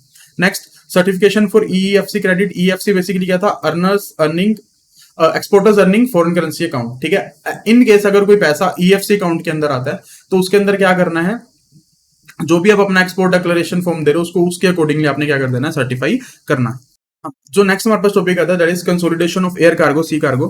कंसोलिडेशन मतलब इकट्ठा कार्गो ना लेना, सॉरी अलग अलग कार्गो ना लेके इकट्ठा कार्गो लेना। ठीक है, तो जब एयर कार्गो का केस होगा उस केस में बैंक क्या नेगोशिएट कर सकते हैं कि आप इंडिविजुअली एयरवे बिल्स देने की जगह क्या दे दो, हमें इकट्ठे हाउस एयरवे बिल्स प्रोवाइड कर दो, उसके बेसिस पे भी वर्क करा जा सकता है। सी कार्गो के केस में बैंक्स क्या कर सकते हैं, बिल ऑफ लेडिंग अलग अलग लेने की जगह फॉरवर्डर्स कार्गो रिसिप्ट जो कि आईएटीए इशू करता है उसके अकॉर्डिंग भी क्या करा जा सकता है, अपने वर्क को परफॉर्म करा जा सकता है। ठीक है, उसके बाद जो ऑथराइज्ड डीलर है वो चाहे तो एफसीआर एक्सेप्ट कर सकते हैं उन केसेस में भी जो कि लेटर ऑफ क्रेडिट के द्वारा बैक नहीं किए गए। जो हमने अभी ऊपर केस पढ़ा इसके अंदर एक ही कंडीशन ये थी कि आपको ये चीजें तभी एक्सेप्ट करनी है जब these transactions are backed by the letter of credit and letter of credit में वो चीज स्पेसिफिकली मेंशन होनी चाहिए। ठीक है, बट अगर वो लेटर ऑफ क्रेडिट के द्वारा बैक नहीं की गई है तो आप तब भी एक्सेप्ट कर सकते हो, बट उसके अंदर एक कंडीशन है कि जो भी आपका सेल कॉन्ट्रैक्ट है उसके अंदर एक चीज प्रॉपरली क्या होनी चाहिए, मेंशन होनी चाहिए। ठीक है, उसके बाद ये डिसीजन कि आपने ये एक्सेप्ट करना है नहीं करना, ये किसका डिसीजन है, बैंक का डिसीजन है। सेम आपने उसकी बोनाफाइड ट्रांजेक्शन चेक करनी है, आपने उसका ट्रैक रिकॉर्ड चेक करना है, क्योंकि एंड ये भी चेक करना है कि एफसीआर जब वो नॉन नेगोशिएबल इंस्ट्रूमेंट्स होने चाहिए। Next, delay in submission of shipping documents. हमने कहा था कि डेट ऑफ एक्सपोर्ट के 21 दिनों के अंदर अंदर आपको बैंक के पास डॉक्यूमेंट सबमिट कराने हैं। इन केस अगर आप डॉक्यूमेंट सबमिट नहीं कराते तो आपको एक्सेस टाइम अलाउ किया जा सकता है, बट जो एक्सेस टाइम आपको अलाउ किया जाएगा वो with the prior approval of RBI ही आपको वो प्रोवाइड करा जाएगा। Next, return of documents with exporter. ठीक है, जो डुप्लीकेट कॉपीज आपने ईडीएफ और शिपिंग बिल्स की अपने पास रखी थी, ठीक है, वो एक्सपोर्टर को आपको रिटर्न नहीं करनी है। बट अगर उसके अंदर कोई एरर है या आपको उसको चाहते हो आप रीसबमिशन कराना चाहते हो तो उस केस में आप रिटर्न कर सकते हो। उसके अलावा आपको वो डॉक्यूमेंट्स अपने पास रिटर्न करने हैं, उसको किसी भी एक्सपोर्टर को वापस नहीं करने हैं। उसके बाद नेक्स्ट आता है handing over negotiable copy of bill of lading to master of vessels और रिप्रेजेंटेटिव। ठीक है, बैंक्स अगर चाहें तो एक negotiable copy of bill of lading क्या कर सकते हैं, जो भी कैरिंग वेसल है या जो भी उसका ट्रेड रिप्रेजेंटेटिव है एक्सपोर्ट्स का, उसको क्या कर सकते हैं, उसको फॉरवर्ड कर सकते हैं। ठीक है, बट उसके अंदर क्या है कि जो भी आपकी शिपमेंट है वो क्या होनी चाहिए, इरिवोकेबल लेटर ऑफ क्रेडिट के द्वारा कवर होनी चाहिए। एंड जो भी उसके साथ डॉक्यूमेंट्स हैं, लाइक कोई भी किसी भी तरह के डॉक्यूमेंट्स प्रोवाइड कर रहे हो, लाइक लेटर ऑफ क्रेडिट हो या जो भी हो, उसके अंदर इस तरह की डिलीवरी के क्या होना चाहिए, नॉर्म्स होने चाहिए कि हम इस तरीके से क्या कर सकते हैं, negotiable copy of bill of lading master को या ट्रेड रिप्रेजेंटेटिव को हैंड ओवर कर सकते हैं। नेक्स्ट आता है दैट इज हमारे पास एक्सपोर्ट बिल्स रजिस्टर। बैंक्स को क्या करना है, अपने पास एक एक्सपोर्ट बिल रजिस्टर बना के रखना है, जिसका जो डाटा है वो आपको जो आप ईडीपीएमएस में आपने सबमिट करा था उसके साथ क्या होना चाहिए, रिकनसाइल होना चाहिए। ठीक है, उसके बाद आपने जो बिल नंबर्स प्रोवाइड करने हैं वो आपने हर तरीके की ट्रांजेक्शन को प्रोवाइड करने होना financial year basis. And same ही चीज आपने क्या करनी है, ईडीपीएमएस के अंदर रिपोर्ट करनी है, ताकि दोनों की चीजों के बीच में क्या रहे, रिकनसिलेशन रहे। नेक्स्ट आता है follow up of overdue bills. Overdue bills जो आप टाइम पे बिल सबमिट नहीं कर पाए, उनका क्या करना है, आपने टाइमली बेसिस पे फॉलो अप लेना। ठीक है, बैंक्स ने उनको क्लोजली वॉच करना है ताकि प्रॉपरली एक्शन लिया जा सके with the concerned exporter. And in case जो एक्सपोर्टर है वो रियलाइजेशन नहीं कर पा रहा है एंड एक्सटेंशन चाहता है, तो मैटर को क्या करना, आपने रिजर्व बैंक को रिपोर्ट कर देना है। एंड जो उसके साथ आपने ये बताने कि ये पर्सन एक्सटेंशन मांग रहा है एंड डिले का क्या रीजन था वो भी आपने क्या करना है उसके अंदर बता देना है। उसके साथ साथ जो भी डुप्लीकेट कॉपीज होंगी ईडीएफ्स या सॉफ्टटेक्स की, वो बैंक्स के पास ही रहेंगी तब तक जब तक आप क्या है, बैंक्स के पूरे पैसे रियलाइज नहीं हो जाते। ठीक है, बट जो हमने केस पढ़ा था अंडरऑन बैलेंस का, अंडरऑन बैलेंस क्या था कि पैसा उसमें पड़ा, पैसा अनरिलाइजेबल ही है, that is called as undrawn balance. उस केस के अंदर अगर अनड्रॉन बैलेंस वाला केस है तो उसके ऊपर ये एप्लीकेबल नहीं है। बाकी सभी केसेस के अंदर जो सॉफ्टवेयर जब तक आपको पैसा रियलाइज नहीं हो जाता, डुप्लीकेट कॉपीज आपके पास ही रहने वाली हैं। ठीक है, उसके बाद जो भी आपकी एक्सपोर्ट आउटस्टैंडिंग की प्रोसेस थी उसको आपने सिस्टमेटिकली और विगरसली परफॉर्म करना है, ताकि जो भी एक्शन है उसको डिले नहीं, उसके ऊपर जो एक्शन लेना है वो डिले ना हो। इन केस आप कोई उसमें रिलैक्सेशन देते हो, कोई लैक्सेटिव परफॉर्म करते हो, तो ये माना जाएगा आप क्या कर रहे हो, फैमा एक्ट की कर रहे हो, वोलेशन कर रहे हो, एंड उसके रिलेटेड आपके ऊपर क्या करे जा सकते हैं, पिनल एक्शंस तक आप पे लगाए जा सकते हैं। ठीक है, उसके बाद जो भी शिपिंग डॉक्यूमेंट्स हैं जो कि फरवरी 28 2014 के बाद रियलाइज हुए हैं, वो आपको क्या करना है, ईपीडीएमएस के अंदर सबमिट करने हैं। एंड जो इसके पहले के ट्रांजेक्शन थे ये प्रोविजन अभी मैटर नहीं करती है। आप तब ये आया था कि आप उसको क्या कर सकते हो, एक्सओएस के अंदर आप क्या करोगे, रिपोर्ट करोगे। ठीक है, next, reduction in the value on account of prepayment of usance bills. Usance bills ऐसे बिल्स होते हैं जो बेसिकली टाइम बाउंड बिल्स होते हैं कि इतने टाइम के बाद आपको क्या कर दी जाएगी, पेमेंट कर दी जाएगी। ठीक है, तो बेसिकली टाइम बाउंड है, सपोज इसके अंदर आपको पीरियड था कि 3 महीने के अंदर आपको पेमेंट कर दी जाएगी, बट जो मुझे पेमेंट है वो 1 ही महीने के अंदर आ जाती है। तो उस केस में मैं क्या कर सकता हूँ, कैश डिस्काउंट अलाउ कर सकता हूँ कि अगर जब उसेंस बिल के अगेंस्ट हमें क्या मिल गई है, प्री पेमेंट मिल गई है, कैश डिस्काउंट अलाउ करे जा सकते हैं। बट कैश डिस्काउंट अलाउ करे कितने जा सकते हैं कि जो भी अनएक्सपायर्ड पीरियड था, जैसे इस केस में 2 महीने था, उसका जो प्रोपोर्शनेट इंटरेस्ट होगा मैक्सिमम उतना आप क्या कर सकते हो, कैश डिस्काउंट अलाउ कर सकते हो। ठीक है, बट जो रेट ऑफ इंटरेस्ट है वो कैलकुलेट कैसे करा जाएगा, या तो इंटरेस्ट तो कॉन्ट्रैक्ट के अंदर मेंशन हो। ठीक है, अगर रेट ऑफ इंटरेस्ट कॉन्ट्रैक्ट के अंदर मेंशन नहीं है तो आप कौन सा रेट लोगे, प्राइम रेट या लिबोर रेट के अकॉर्डिंग क्या करोगे, प्रोपोर्शनेट इंटरेस्ट निकालोगे, मैक्सिमम उतना क्या करोगे, अपनी कैश डिस्काउंट की लिमिट निकाल लोगे। ठीक है, नेक्स्ट हमारे पास आता है reduction in invoice value in other cases. ये तो हुआ केस जहां सेंस बिल्स का केस है। अब अदर केसेस के अंदर रिडक्शन का केस किस तरीके से डील किया जाएगा। ठीक है, अगर किसी भी बिल्स के अंदर जो नेगोशिएट करे गए थे, सेंड फॉर कलेक्शन करे गए थे, उनके अंदर रिडक्शन हमें अप्रूव करवानी है, तो रिडक्शन अप्रूव करी जा सकती है। तो वो कैसे कि बैंक्स को सबसे पहले तो सेटिस्फाई करना है कि वो क्या है, जेन्युइन हो, एंड जो रिडक्शन है वो 25% से ज्यादा नहीं होनी चाहिए। सेकंड, जो भी रिडक्शन आप कर रहे हो वो export of commodity subject to floor price stipulation नहीं होनी चाहिए। फ्लोर प्राइस इज बेसिकली क्या होता है कि किसी भी कमोडिटी का प्राइस इससे नहीं नीचे नहीं जा सकता। तो ये ना हो कि आप अपना प्राइस इतना रिड्यूस कर दो कि जो उस पर फ्लोर प्राइसिंग लगाई गई थी उससे नीचे चला जाए, तो वो भी चीज क्या है, परमिटेबल नहीं है। फ्लोर प्राइस से ऊपर ऊपर रहते हुए आपने क्या करनी है, अपनी रिडक्शन परफॉर्म करनी है। उसके बाद जो भी एक्सपोर्टर्स क्वेश्चन लिस्ट है उसके अंदर उस पर्सन का नाम नहीं आना चाहिए, ठीक है। एंड जो भी पर्सन ने क्या करा है, एक्सपोर्ट सपोज उसने एक्सपोर्ट इंसेंटिव्स लिए, लाइक ड्यूटी ड्रॉबैक लिया, बाद में वो क्या कर रहा है, बिल की अमाउंट रिड्यूस कर रहा है, तो उस केस में जितना उसने अमाउंट रिड्यूस किया उतने प्रोपोर्शनेट उसको क्या करने हैं, अपने जो इंसेंटिव्स लिए थे उनको भी क्या कर देना है, रिवर्स कर देना है, ठीक है। उसके बाद ऐसे एक्सपोर्टर्स जो जो एक्सपोर्ट बिजनेस के अंदर 3 साल से ज्यादा के लिए वर्क कर रहे हैं, उनके ऊपर जो हमने ये लिमिट पड़ी थी परसेंटेज वाली, वो अप्लाई नहीं होती है। बट उनका क्या होना चाहिए, जो ट्रैक रिकॉर्ड है वो सेटिस्फैक्टरी होना चाहिए। किसी भी पर्सन का ट्रैक रिकॉर्ड सेटिस्फैक्टरी है नहीं है, वो हम कैसे देखेंगे, हम ये क्या करेंगे, उनके पिछले 3 साल के क्या करेंगे, एक्सपोर्टलाइजेशन देखेंगे, उसका निकालेंगे 5%। अगर उनका एक्सपोर्ट आउटस्टैंडिंग उनके पिछले 3 साल के एवरेज एक्सपोर्ट रियलाइजेशन का 5% से ज्यादा नहीं है, तो हम क्या बोलेंगे, उनका सेटिस्फैक्टरी रिकॉर्ड है। एंड उस केस के अंदर जो 25% वाली सीलिंग थी वो उसके ऊपर एप्लीकेबल नहीं होगी, ठीक है। उसके बाद जो outstanding of export made to these countries facing externalisation problem, externalisation problems क्या होते हैं, हम आगे पढ़ने वाले हैं, उनको हम क्या करेंगे, इग्नोर करेंगे। बट एक्सटर्नलाइजेशन प्रॉब्लम के केस के अंदर ये इंश्योर हो कि जो इंपोर्टर है उसने पेमेंट बेसिकली कर दी। अगर ऐसा केस है तो हम उस चीज को क्या कर देंगे, इग्नोर कर देंगे। अगर ऐसा केस नहीं है तो उस चीज को भी हम एक्सपोर्ट आउटस्टैंडिंग के अंदर क्या करने वाले हैं, काउंट करने वाले हैं। नेक्स्ट हमारे पास आता है दैट इज एक्सपोर्ट क्लेम्स, ठीक है। एक्सपोर्ट्स क्लेम के केस में क्या है, बैंक्स क्या कर सकते हैं, एक्सपोर्ट क्लेम्स की रेमिटेंस प्रोवाइड कर सकते हैं। कंडीशन क्या है कि जो एक्सपोर्ट प्रोसीड्स है वो क्या हो चुकी है, रिलाइज हो चुकी हूँ, एंड इंडिया के अंदर क्या करी जा चुकी हूँ, प्रॉपर रिपार्टिएट हो चुकी हूँ, और जो एक्सपोर्टर है उसका नाम किसी भी तरीके से क्वेश्चन लिस्ट के ऊपर नहीं आना चाहिए, ठीक है।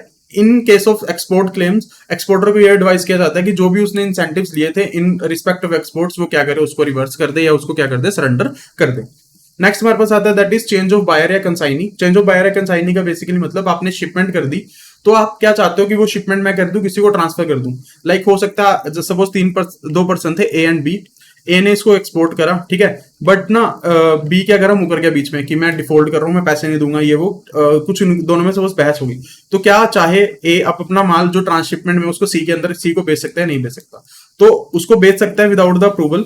बट कहां से, सबसे पहले तो जो उसकी रिडक्शन है वो 25% से ज्यादा नहीं होनी चाहिए। सेकंड, जिस भी अलग नए पर्सन को आपने एक्सपोर्ट करी उससे जो रियलाइजेशन है वो 9 महीने के अंदर अंदर क्या हो जानी चाहिए, आपके पास वापस आ जानी चाहिए। उसके बाद अगर कहीं भी जो रिडक्शन है वो 25% से ज्यादा हो जाती है, तो जो हमने अभी 10-15 में एक एडिशन पढ़ी है वाली, ये क्या हो जानी चाहिए, सेटिस्फाई हो जानी चाहिए। अगर ये चीजें होती हैं तो हम क्या कर सकते हैं, अपना कंसाइनी या बायर उसको चेंज कर सकते हैं, ठीक है। अगर आप ये कंडीशन नहीं सेटिस्फाई कर रहे एंड उसके बाद भी आप अपना बायर चेंज करना चाहते हो तो क्या लेनी पड़ेगी, आपको आरबीआई से अप्रूवल लेनी पड़ेगी, ठीक है।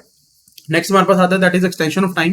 एक्सटेंशन ऑफ टाइम में बेसिकली ये टाइम हम उसकी बात कर रहे हैं जो हमने 9 महीने और 15 महीने वाला टाइम पढ़ा था। तो क्या उस चीज की एक्सटेंशन प्रोवाइड करी जा सकती है, तो हाँ, उसको नेक्स्ट 6 महीने तक एक्सटेंशन प्रोवाइड करी जा सकती है। बट उसके ऊपर कंडीशंस क्या क्या हैं कि जो वो ट्रांजेक्शन है किसी भी तरीके से किसी भी इन्वेस्टिगेशन के अंदर नहीं होनी चाहिए। सेकंड, जो भी रीजंस फॉर डिले हैं वो beyond the control of exporter होना चाहिए, एक्सपोर्टर के कंट्रोल के अंदर नहीं होने चाहिए, ठीक है। उसके बाद एक्सपोर्टर को एक डिक्लेरेशन प्रोवाइड करानी कि अगर मुझे एक्सटेंडेड पीरियड प्रोवाइड किया जाएगा तो मैं सारा का सारा पैसा वापस ले आऊंगा, ठीक है।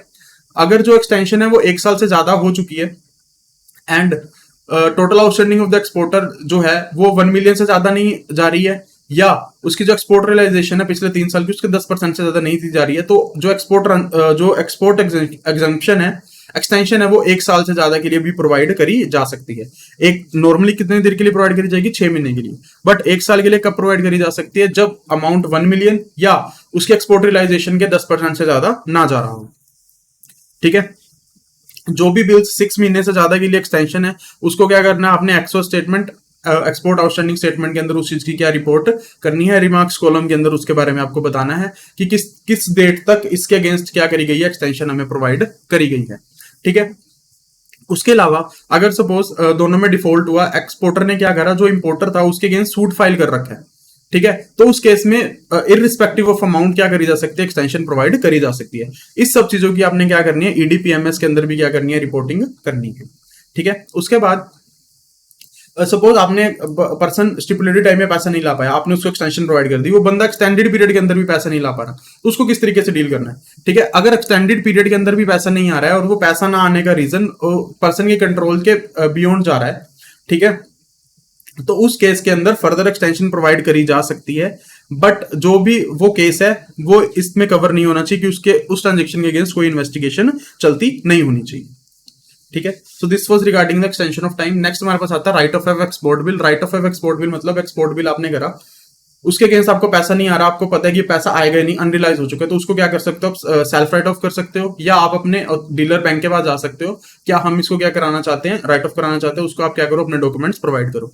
उस केस में जो भी आपने पैसा अनरिलाइज, जो भी आपका पैसा राइट ऑफ आपने करना है, उस पैसे के जो प्रोपोर्शनेट आपने इंसेंटिव लिए थे, जो लाइक एक्सपोर्ट ड्यूटी ड्रॉबैक या एनीथिंग भी कोई भी इंसेंटिव लिया था, वो आपको क्या करना है, रिवर्स करना पड़ेगा। ठीक है, अगर आप सेल्फ राइट ऑफ कर रहे हो other than by the status holder exporter, वो आप कितना कर सकते हो, मैक्सिमम 5%। एक्सपोर्ट स्टेटस होल्डर कितना कर सकते हैं, मैक्सिमम 10%। ठीक है, और जो राइट ऑफ अगर ऑथराइज्ड डीलर कर रहा है वो कितना कर सकते हैं, मैक्सिमम 10%। बट ये 10% 5% लेना किसका है, of the total export proceeds realised during the previous calendar year, मतलब पिछले कैलेंडर ईयर में जितनी आपको टोटल एक्सपोर्ट प्रोसीड्स रियलाइज हुई है उसका 5% एंड 10% आप क्या कर सकते हो, राइट ऑफ करवा सकते हो। ठीक है, जो भी आप ये राइट ऑफ कर रहे हो वो राइट ऑफ कौन सी अमाउंट का कर सकते हो, ऐसी अमाउंट जो 1 साल से ज्यादा के लिए क्या पड़ी है आपके पास, पेंडिंग पड़ी है, रिमेनिंग पड़ी है। बट उसके अंदर क्या करना है आपको, जो भी आपके डॉक्यूमेंट्स है, सेटिस्फैक्ट्री डॉक्यूमेंट्स और एविडेंसेस आपने रिसीव करने हैं। ठीक है, उसके बाद उसके अंदर कुछ आपने सिचुएशन है, कंडीशन है, वो भी आपने देखनी है। वो किस किस कंडीशन में बेसिकली आप राइट ऑफ कर सकते हो वो देखने वाले हैं, कि ये कंडीशंस वो हैं जिसके अंदर आप अपने बेस्ट एफर्ट डाल चुके हो बट क्या है, आपके पास पैसा नहीं आने वाला। सबसे पहले जो भी आपका बायर था वो क्या हो चुका है, इंसॉल्वेंट हो चुका है, एंड जो भी उसका लिक्विडेटर था हमने उससे क्या ले लिया, सर्टिफिकेट हमें आज गया कि अब कोई भी पॉसिबिलिटी नहीं है कि एक्सपोर्ट रिसीव हमें क्या हो सकती है, रिसीव हो सकती है। ठीक है, सेकंड जो बायर था उसको हम एक रीजनेबली लॉन्ग पीरियड से ट्रैक ही नहीं कर पा रहे, वो बंदा ही गायब हो चुका है, उस केस में हमें पैसा नहीं आने वाला है। सपोज आपने सामान भेजा था, जो वहां की कस्टम अथॉरिटीज उसने उसका क्या कर दिया, ऑक्शन कर दिया, उस केस में भी हमें पैसा नहीं आएगा क्योंकि उसका ऑक्शन करके कस्टम अपना पैसा क्या कर चुका है, रिसीव कर चुका है। ठीक है, उसके बाद सपोज दोनों में बहस हुई, एक्सपोर्टर इंपोर्टर में, उनका जो फैसला था इंडियन एम्बेसी या फॉरेन चैम्बर ऑफ कॉमर्स या किसी भी ऑर्गेनाइजेशन ने कराया, उस केस में जो बैलेंस ड्यू रह गया, मतलब बेसिकली कि अब तो सेटलमेंट हो चुकी है तो जितना पैसा बचा वो आने ही नहीं वाला है, उस केस में भी क्या करा जा सकता है, राइट ऑफ करा जा सकता है। ठीक है, एक हमने कंसेप्ट पढ़ा था अनड्रॉन बैलेंस, जिसमें हमने कहा था एटलीस्ट 10% से ज्यादा का अनड्रॉन बैलेंस नहीं रह सकता, तो अगर 10% से ज्यादा का 10% से कम का अनड्रॉन बैलेंस पड़ा तो उसको भी क्या कर सकते हो, आप राइट ऑफ कर सकते हो। ठीक है, उसके बाद आप चाहो तो कोर्ट केस कर सकते हो, बट कोर्ट केस करने की कॉस्ट इतनी आ जाने वाली है कि आपको कोई फायदा नहीं होने वाला। उस केस के अंदर भी क्या कर सकते हो, आप राइट ऑफ कर सकते हो। उसके बाद आप कोर्ट एक्शन ले ही नहीं सकते क्योंकि कुछ ऐसे रीजन है जो आपके कंट्रोल में नहीं है, उस केस में भी आप क्या कर सकते हो, राइट ऑफ उन चीजों को कर सकते हो। ठीक है, उसके बाद जो ओवरसीज बायर था उसके द्वारा क्या किया गया, बिल डिसऑनर कर दिया गया, एंड जो भी लेटर ऑफ क्रेडिट था एंड जो एक्चुअल एक्सपोर्ट की वैल्यू थी उसके बीच में सपोज डिफरेंस है। डिफरेंस क्यों हो सकता है, क्योंकि सपोज फ्रेट चार्जेस थे वो अलग अलग गए, रेंटल चार्जेस कुछ अलग अलग गए, उस केस में भी जो डिफरेंस है उसको क्या कर सकते हो, आपको राइट ऑफ कर सकते हैं। राइट ऑफ करने के लिए जो भी बैंक है उसको क्या करना है, प्रॉपर डॉक्यूमेंट्स ऑब्टेन करने हैं एंड उसके बेसिस पे ही क्या करना है, राइट ऑफ करना है, एंड उसके अगेंस्ट जो भी आपके प्रोपोर्शनेट एक्सपोर्ट इंसेंटिव्स थे वो भी आपको क्या कर देने हैं, राइट रिवर्स करवा देने हैं। ठीक है, इन केस जब आप क्या कर रहे हो, सेल्फ राइट ऑफ कर रहे हो, सेल्फ राइट ऑफ की लिमिट क्या है, 5%। जब आप सेल्फ राइट ऑफ कर रहे हो तो आपने क्या करना है, जो भी ऑथराइज्ड डीलर बैंक होगा वो क्या करेगा, चार्टेड अकाउंटेंट से सर्टिफिकेट लेगा। सर्टिफिकेट किस चीज का, कि इसकी पिछले साल की एक्सपोर्ट रियलाइजेशन कितनी थी एंड इस साल ये कितना राइट ऑफ कर रहे हैं। ठीक है, उसके साथ साथ आपको ईडीएफ के अंदर जो भी रिलेटिव ईडीएफ के आप ट्रांजेक्शन कर रहे हो, राइट ऑफ कर रहे हो, उसकी भी आपको क्या बतानी है, डिटेल्स बतानी है। आप उससे क्या कर सकते हो, एक और सीए सर्टिफिकेट भी लिया जा सकता है कि जो भी एक्सपोर्ट इंसेंटिव थे जो प्रोफेशनली रिवर्स कर रहे थे उनको क्या कर दिया गया, प्रॉपर्ली रिवर्स कर दिया गया, प्रॉपर्ली क्या कर दिया गया, सरेंडर कर दिया गया है। ठीक है, उसके बाद ये 2 ट्रांजेक्शन है जिनको हम क्या बोलेंगे, जो राइट ऑफ फैसिलिटी के लिए क्वालिफाई नहीं करती है, कि मतलब इन केसेस के अंदर हम ये राइट ऑफ उन चीजों को नहीं कर सकते। ठीक है, सपोज ऐसी कंट्रीज जो एक्सटर्नलाइजेशन प्रॉब्लम से डील करती है, एक्सटर्नलाइजेशन प्रॉब्लम मतलब ऐसी कंट्रीज जहां जो ओवरसीज बायर्स है उसने वैल्यू ऑफ एक्सपोर्ट डिपॉजिट तो करवाई है लेकिन अपनी लोकल करेंसी में कराई है। बेसिकली हम फ्री कन्वर्टेबल करेंसी के अंदर पैसा लेके ही नहीं आ पा रहे, तो उस केस के अंदर भी हम राइट ऑफ नहीं कर सकते। सेकंड, जो भी ट्रांजेक्शन है उसके अगेंस्ट क्या चल रही है, इन्वेस्टिगेशन चल रही है। अगर इन्वेस्टिगेशन चल रही है तो आप क्या कर सकते, उस पर राइट ऑफ नहीं ही कर सकते। ठीक है, जो भी ऑथराइज्ड डीलर बैंक है उनकी क्या जिम्मेवारी है, जो भी एक्सपोर्ट बिल्स को राइट ऑफ करा गया उसको आपने क्या करना है, ईडीपीएमएस के अंदर रिपोर्ट करना है। ठीक है, उसके अलावा उन्होंने एक सिस्टम भी बनाना है ताकि जो भी ट्रांजेक्शन है राइट ऑफ करी गई है उनको रैंडमली बेसिस पे चेक करा जा सके। रैंडमली बेसिस पे चेक करेगा कौन, उनके इंटरनल ऑडिटर्स हो सकते हैं, एक्सटर्नल ऑडिटर हो सकते हैं, वो क्या करे इन चीजों को टाइम टू टाइम बेसिस पे, रैंडमली बेसिस पे क्या कर सके, चेक कर सके। ठीक है, next, write off in case of payment of claims by ECGC या regulated private insurance company. Basically ECGC ने या रेगुलेटेड प्राइवेट कंपनी ने आपको सपोज क्लेम प्रोवाइड कर दिया, तो हो सकता है दोनों के बीच में बेसिकली डिफरेंस हो, तो उस केस में आपने क्या करना है, किस तरीके से राइट ऑफ करा जा सकता है या ना नहीं किया जा सकता। तो authorised dealer bank on the request from the exporter supported by the documentary evidence of the claim have been paid by the ECGC or the relevant agency, write off their relative export bills and delete them from the access statement without the restriction of the limit of 10%। तो 10% वाली limit थी हम draw down में देखते थे, but अगर suppose बंदे को क्लेम आ गया एंड बंदा ऑथराइज डीलर बैंक को डॉक्यूमेंट प्रोवाइड करा रहा है कि हाँ जी मुझे क्लेम मिल चुका है, उस केस में जो ऑथराइज डीलर बैंक है वो क्या कर सकता है, जो भी एक्सओएस स्टेटमेंट होती है, एक्सपोर्ट आउटस्टैंडिंग स्टेटमेंट होती है, उसमें से वो बिल्स को क्या कर सकता है, वो रिमूव कर सकता है। ठीक है, उसके बाद अगर आप इन चीजों को रिवर्स कर रहे हो तो जो भी आपने इंसेंटिव्स लिए थे अंडर एफटीपी वो भी क्या करने पड़ेंगे, आपको रिसीव करने पड़ेंगे। ठीक है, जो भी ये क्लेम सेटल हुए हैं वो किसके अंदर सेटल होते हैं, रुपीस के अंदर सेटल होंगे, तो इसको एक्सपोर्ट रियलाइजेशन का पार्ट नहीं बनाया जाएगा। ये क्यों है, क्योंकि अगर हमने इसको एक्सपोर्ट रियलाइजेशन का ही पार्ट बना दिया तो बेसिकली हम क्या कह देंगे, उसने तो एक्सपोर्ट ही करते हैं, उनको सारे इंसेंटिव मिल जाएंगे, तो ये क्या हो जाएगा, डबल बेनिफिट हो जाएगा। तो हम बेसिकली क्या कह रहे हैं कि जो एक क्लेम्स है वो रुपीस में सेटल होते हैं, क्योंकि जो IRDAI है, insurance regulation and development authority, वो कहती है कि सारे क्लेम्स किस में सेटल कर रहे हैं, रुपीस में ही सेटल करने हैं। तो अगर क्लेम रुपीस में सेटल कर रहे हैं, पैसा रुपीस में आ रहा है, तो वो एक्सपोर्ट नहीं होगा। ठीक है, नेक्स्ट आता है हमारे पास write off relaxation. Write off relaxation की हमारी जो एफटीपी पॉलिसी है वो एक्सपोर्ट प्रोसीड्स को इंसिस्ट नहीं करेगी कि आपने सपोज एक्सपोर्ट प्रमोशन स्कीम्स लाई हैं, बट उसके अंदर आपने इंसिस्टेंस नहीं करनी है कि एक्सपोर्ट जो प्रोसीड है वो आनी ही आनी चाहिए। उसके अंदर जो राइट ऑफ की जो रिलैक्सेशन है वो क्या करी गई है, प्रोवाइड करी गई। तो आरबीआई के द्वारा टाइम टू टाइम बेसिस पे जो गाइडलाइंस प्रोवाइड की जाती है कि किस तरीके से क्या करा जा सकता है, राइट ऑफ करा जा सकता है। उसके अलावा फॉरेन मिशन ऑफ इंडिया से आप क्या ले सकते हो, सर्टिफिकेट भी ले सकते हो कि जो प्रोसीड्स हैं वो आई ही नहीं है। ठीक है, उसके बाद जो ये कंडीशंस है वो सेल्फ राइट केसेस के ऊपर नहीं लगेगी। ठीक है, नेक्स्ट हमारे पास आता है that is shipment lost in transit. Suppose आपने कोई शिपमेंट भेजी, ठीक है, उसकी पेमेंट अभी तक आई नहीं थी एंड वो शिपमेंट क्या होगी, लॉस होगी।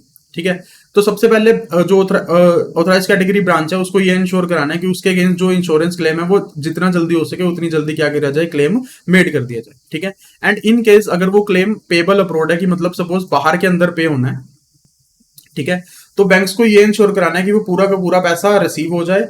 रिसीव कौन करे, चाहे कोरेस्पोंडेंट ब्रांच है, जो भी उनके ओवरसीज ब्रांच है, एंड वो क्या करे, इंडिया के अंदर टाइम जल्दी से जल्दी क्या कर दिया जाए, रिपार्टिएट कर दिया जाए। ठीक है, उसके बाद जो हमारी ऑथोराइज कैटेगरी ब्रांच है उसको ये भी इंश्योर कराना है कि जो भी क्लेम्स थे on the shipment lost in transit, चाहे वो पार्टली सेटल किए गए हो चाहे वो कंप्लीटली सेटल किए गए हो, वो सारे के सारे क्या हो जाने चाहिए, इंडिया के अंदर रिपार्टिएट हो जाने चाहिए।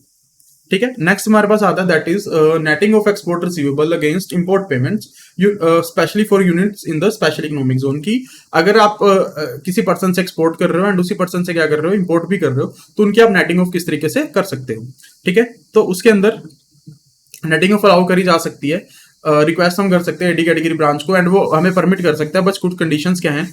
सबसे पहले बायलेटरल नेटिंग हो। बायलेटरल नेटिंग मतलब कि एक इंडियन एंटिटी है, इंडियन एंटिटी ही किससे ही आप एक्सपोर्ट करो उससे इंपोर्ट करो, उसके अंदर वो चीज क्या करी जा सकती है, अलाउ करी जा सकती है, बट वो आप कब कर रहे हो, on the last date of the balance sheet of the unit, मतलब जिस दिन बैलेंस शीट बन रही है उस दिन आप ये चीज कर रहे हो। उसके बाद जो भी आपके डॉक्यूमेंट्स है, लाइक ईडीएफ डॉक्यूमेंट्स हो गया, डीटीआर हो, कोई भी डॉक्यूमेंट्स है, उसके अंदर आपने क्या करनी है, इस चीज की डिटेल देनी है।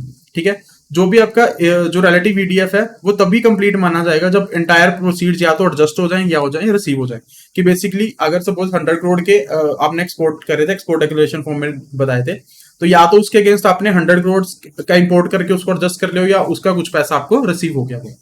ठीक है, उसके बाद जो ट्रांजेक्शंस हैं जो एसीयू कंट्रीज के अंदर आती हैं वो इस अरेंजमेंट से बाहर है, मतलब वो नेटिंग ऑफ नहीं कर सकती, वो क्या होंगी, ईसीयू कंट्रीज के अंदर ही क्या होंगी, रिपोर्ट होंगी। ठीक है, उसके बाद जो भी ट्रांजेक्शन है सेल की एंड परचेज की, वो क्या करनी है आपको, आर रिटर्न्स एंड एफईटीआरस के अंदर क्या करनी है, अलग अलग से रिपोर्ट करनी है। उसके बाद ही क्या करा जाएगा, आपको नेटिंग ऑफ अलाउ करी जाएगी। ठीक है, उसके साथ बैंक्स को ये भी इंश्योर कराना है कि उनके पास जो भी सारे डॉक्यूमेंट्स है वो क्या करेंगे, सबमिट कर दिए गए, और जो भी रेगुलेटरी रिक्वायरमेंट्स है उनका क्या कर दिया गया, उनके साथ कंप्लाई करा गया। तो अगर ये 5 कंडीशन सेटिस्फाई करती है तो आप क्या कर सकते हो, नेटिंग ऑफ कर सकते हो फॉर द एसईजेड एंटिटीज। ठीक है। उसके अलावा अदर देन एसेज यूनिट्स किस तरीके से अपने एक्सपोर्ट रिसीवर और इंपोर्ट पेबल्स को नेट ऑफ करके दिखा सकते हैं। ठीक है, तो उसके लिए क्या कंडीशन है? सबसे पहले कि जो भी इंपोर्ट हुआ है वो as per foreign trade policy हुआ है। सेकंड, जो भी इनवॉइसेस थे या एयरवे बिल्स थे या exchange control copies of bill of entry, home consumption कुछ भी था, वो क्या करना है, इंपोर्टर ने क्या कर दी गई है, सबमिट कर दी गई है। ठीक है, उसके बाद जो इंपोर्ट है वो इंपोर्टर की बुक्स में स्टिल क्या है, आउटस्टैंडिंग है। उसके बाद जो भी बोथ ट्रांजेक्शन है सेल एंड परचेज की, जैसे हमने ऊपर पढ़ा था, वो आर रिटर्न एंड एफईटीआर के अंदर क्या हो, सेपरेटली रिपोर्ट हो। जो हमारा रिलेटिव ईडीएफ है वो तभी रिलीज किया जाएगा, तभी पूरा माना जाएगा जब पूरी की पूरी एक्सपोर्ट रिसीव प्रोसीड्स या तो रिलाइज हो गई हो या क्या कर गई हो, एडजस्टेड हो गई।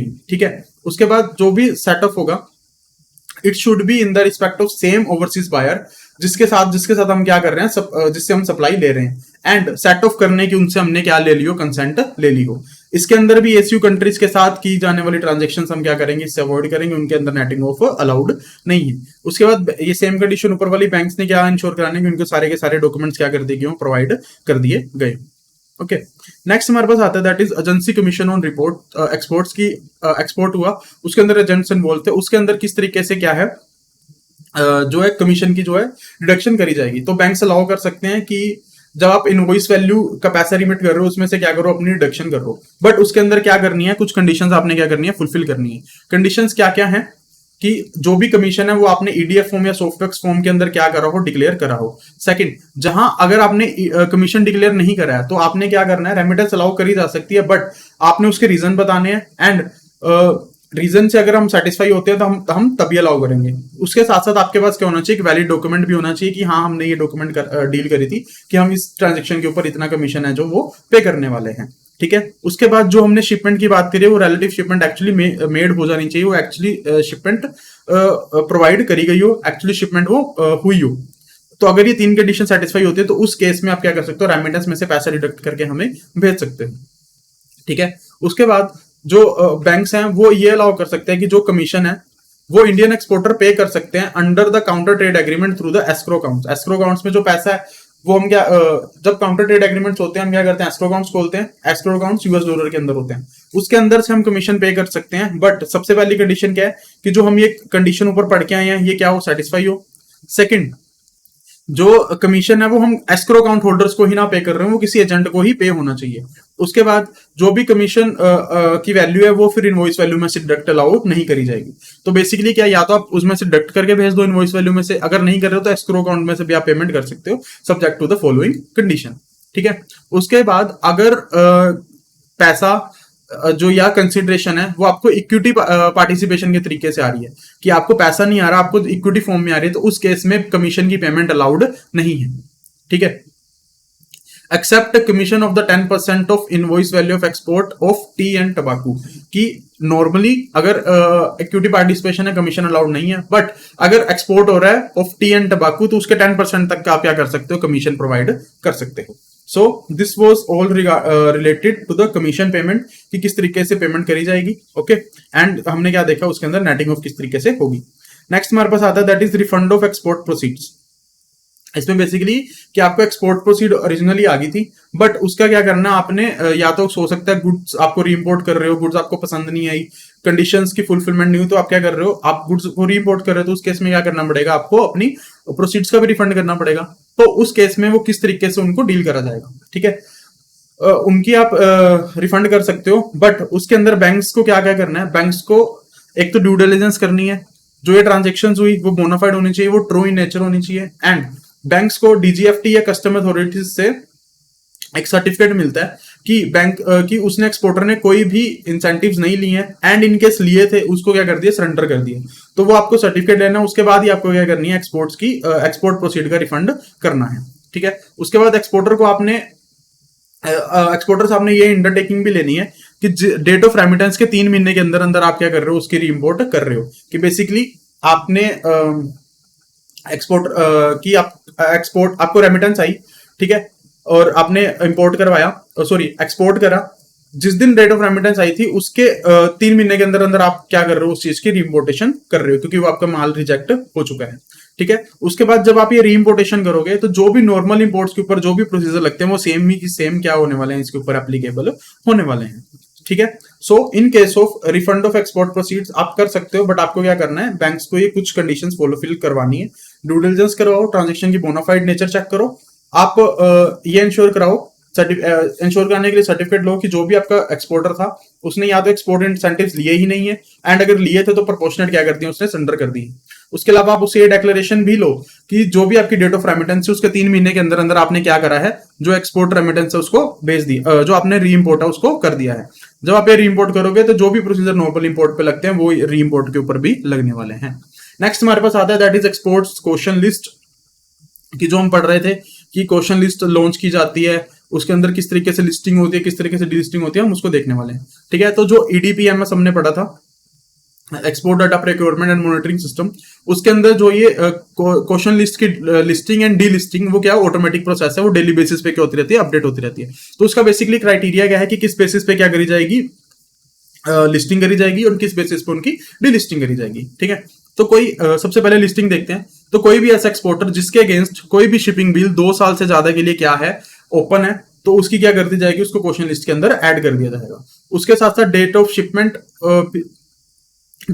जिस दिन होगी उस दिन से हम क्या करेंगे, उसके रियलाइजेशन पीरियड काउंट करेंगे। मतलब डेट ऑफ शिपमेंट से हम 2 साल क्या करने वाले हैं, काउंट करने वाले हैं। अगर 2 साल के अंदर भी पैसा प्रोसीड नहीं आया तो वो क्या करेगा, क्वेश्चन लिस्ट के अंदर चला जाएगा। ठीक है, जब उस लिस्ट के अंदर जो सपोज एक बंदा लिस्ट हुआ, मतलब क्या था, उसके अगेंस्ट एक बिल ओपन है 2 साल से, जिस दिन उस बिल का पैसा आ जाएगा उस दिन क्या करा जाएगा, उसको क्या कर दिया जाएगा, डी लिस्ट कर दिया जाएगा, डी क्वेश्चन कर दिया जाएगा।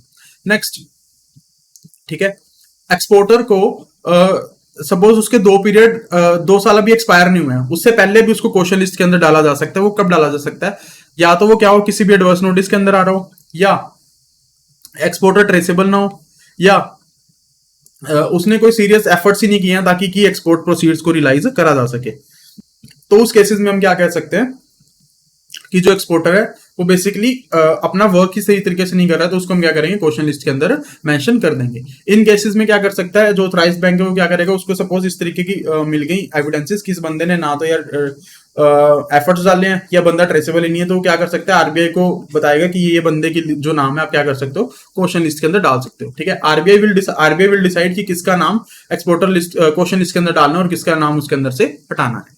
ठीक है, उसके अलावा जब भी कोई भी ऑथराइज कैटेगरी वाला ब्रांच किसी भी क्वेश्चन लिस्टिंग वाले बंदे से डील कर रहा है तो उसके डॉक्यूमेंट्स किस तरीके से हैंडल करेगा, हम वो देखने वाले हैं। तो सबसे पहले तो जिस बंदे की लिस्टिंग होगी question as a question exporter, तो उसके सबसे पहले तो आपने क्या करना है, उस बंदे को इंटीमेट करना है कि भाई तेरा नाम इसके अंदर लिस्ट के अंदर आया है। उसके बाद उसको आपको बताना है कि आप तेरे आउटस्टैंडिंग बिल्स कितने थे। ठीक है, और सब उसको आपने डिटेल बतानी है कि किस बिल्स के कारण आपको क्या करा है, क्वेश्चन लिस्ट के अंदर मेंशन करा गया।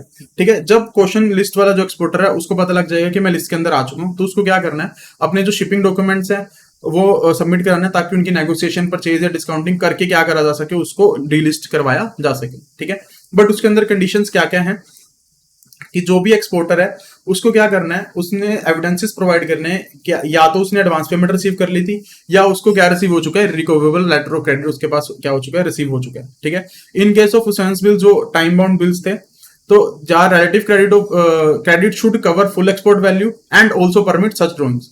ठीक है, मतलब जो लेटर ऑफ क्रेडिट है वो इन चीजों को कवर भी करता हो, ऐसी ड्रॉइंग्स को क्या करता हो, परमिट भी करता हो। ठीक है, या जो इशंस बिल्स हैं should also mature within the prescribed realization period reckoned from the date of shipment।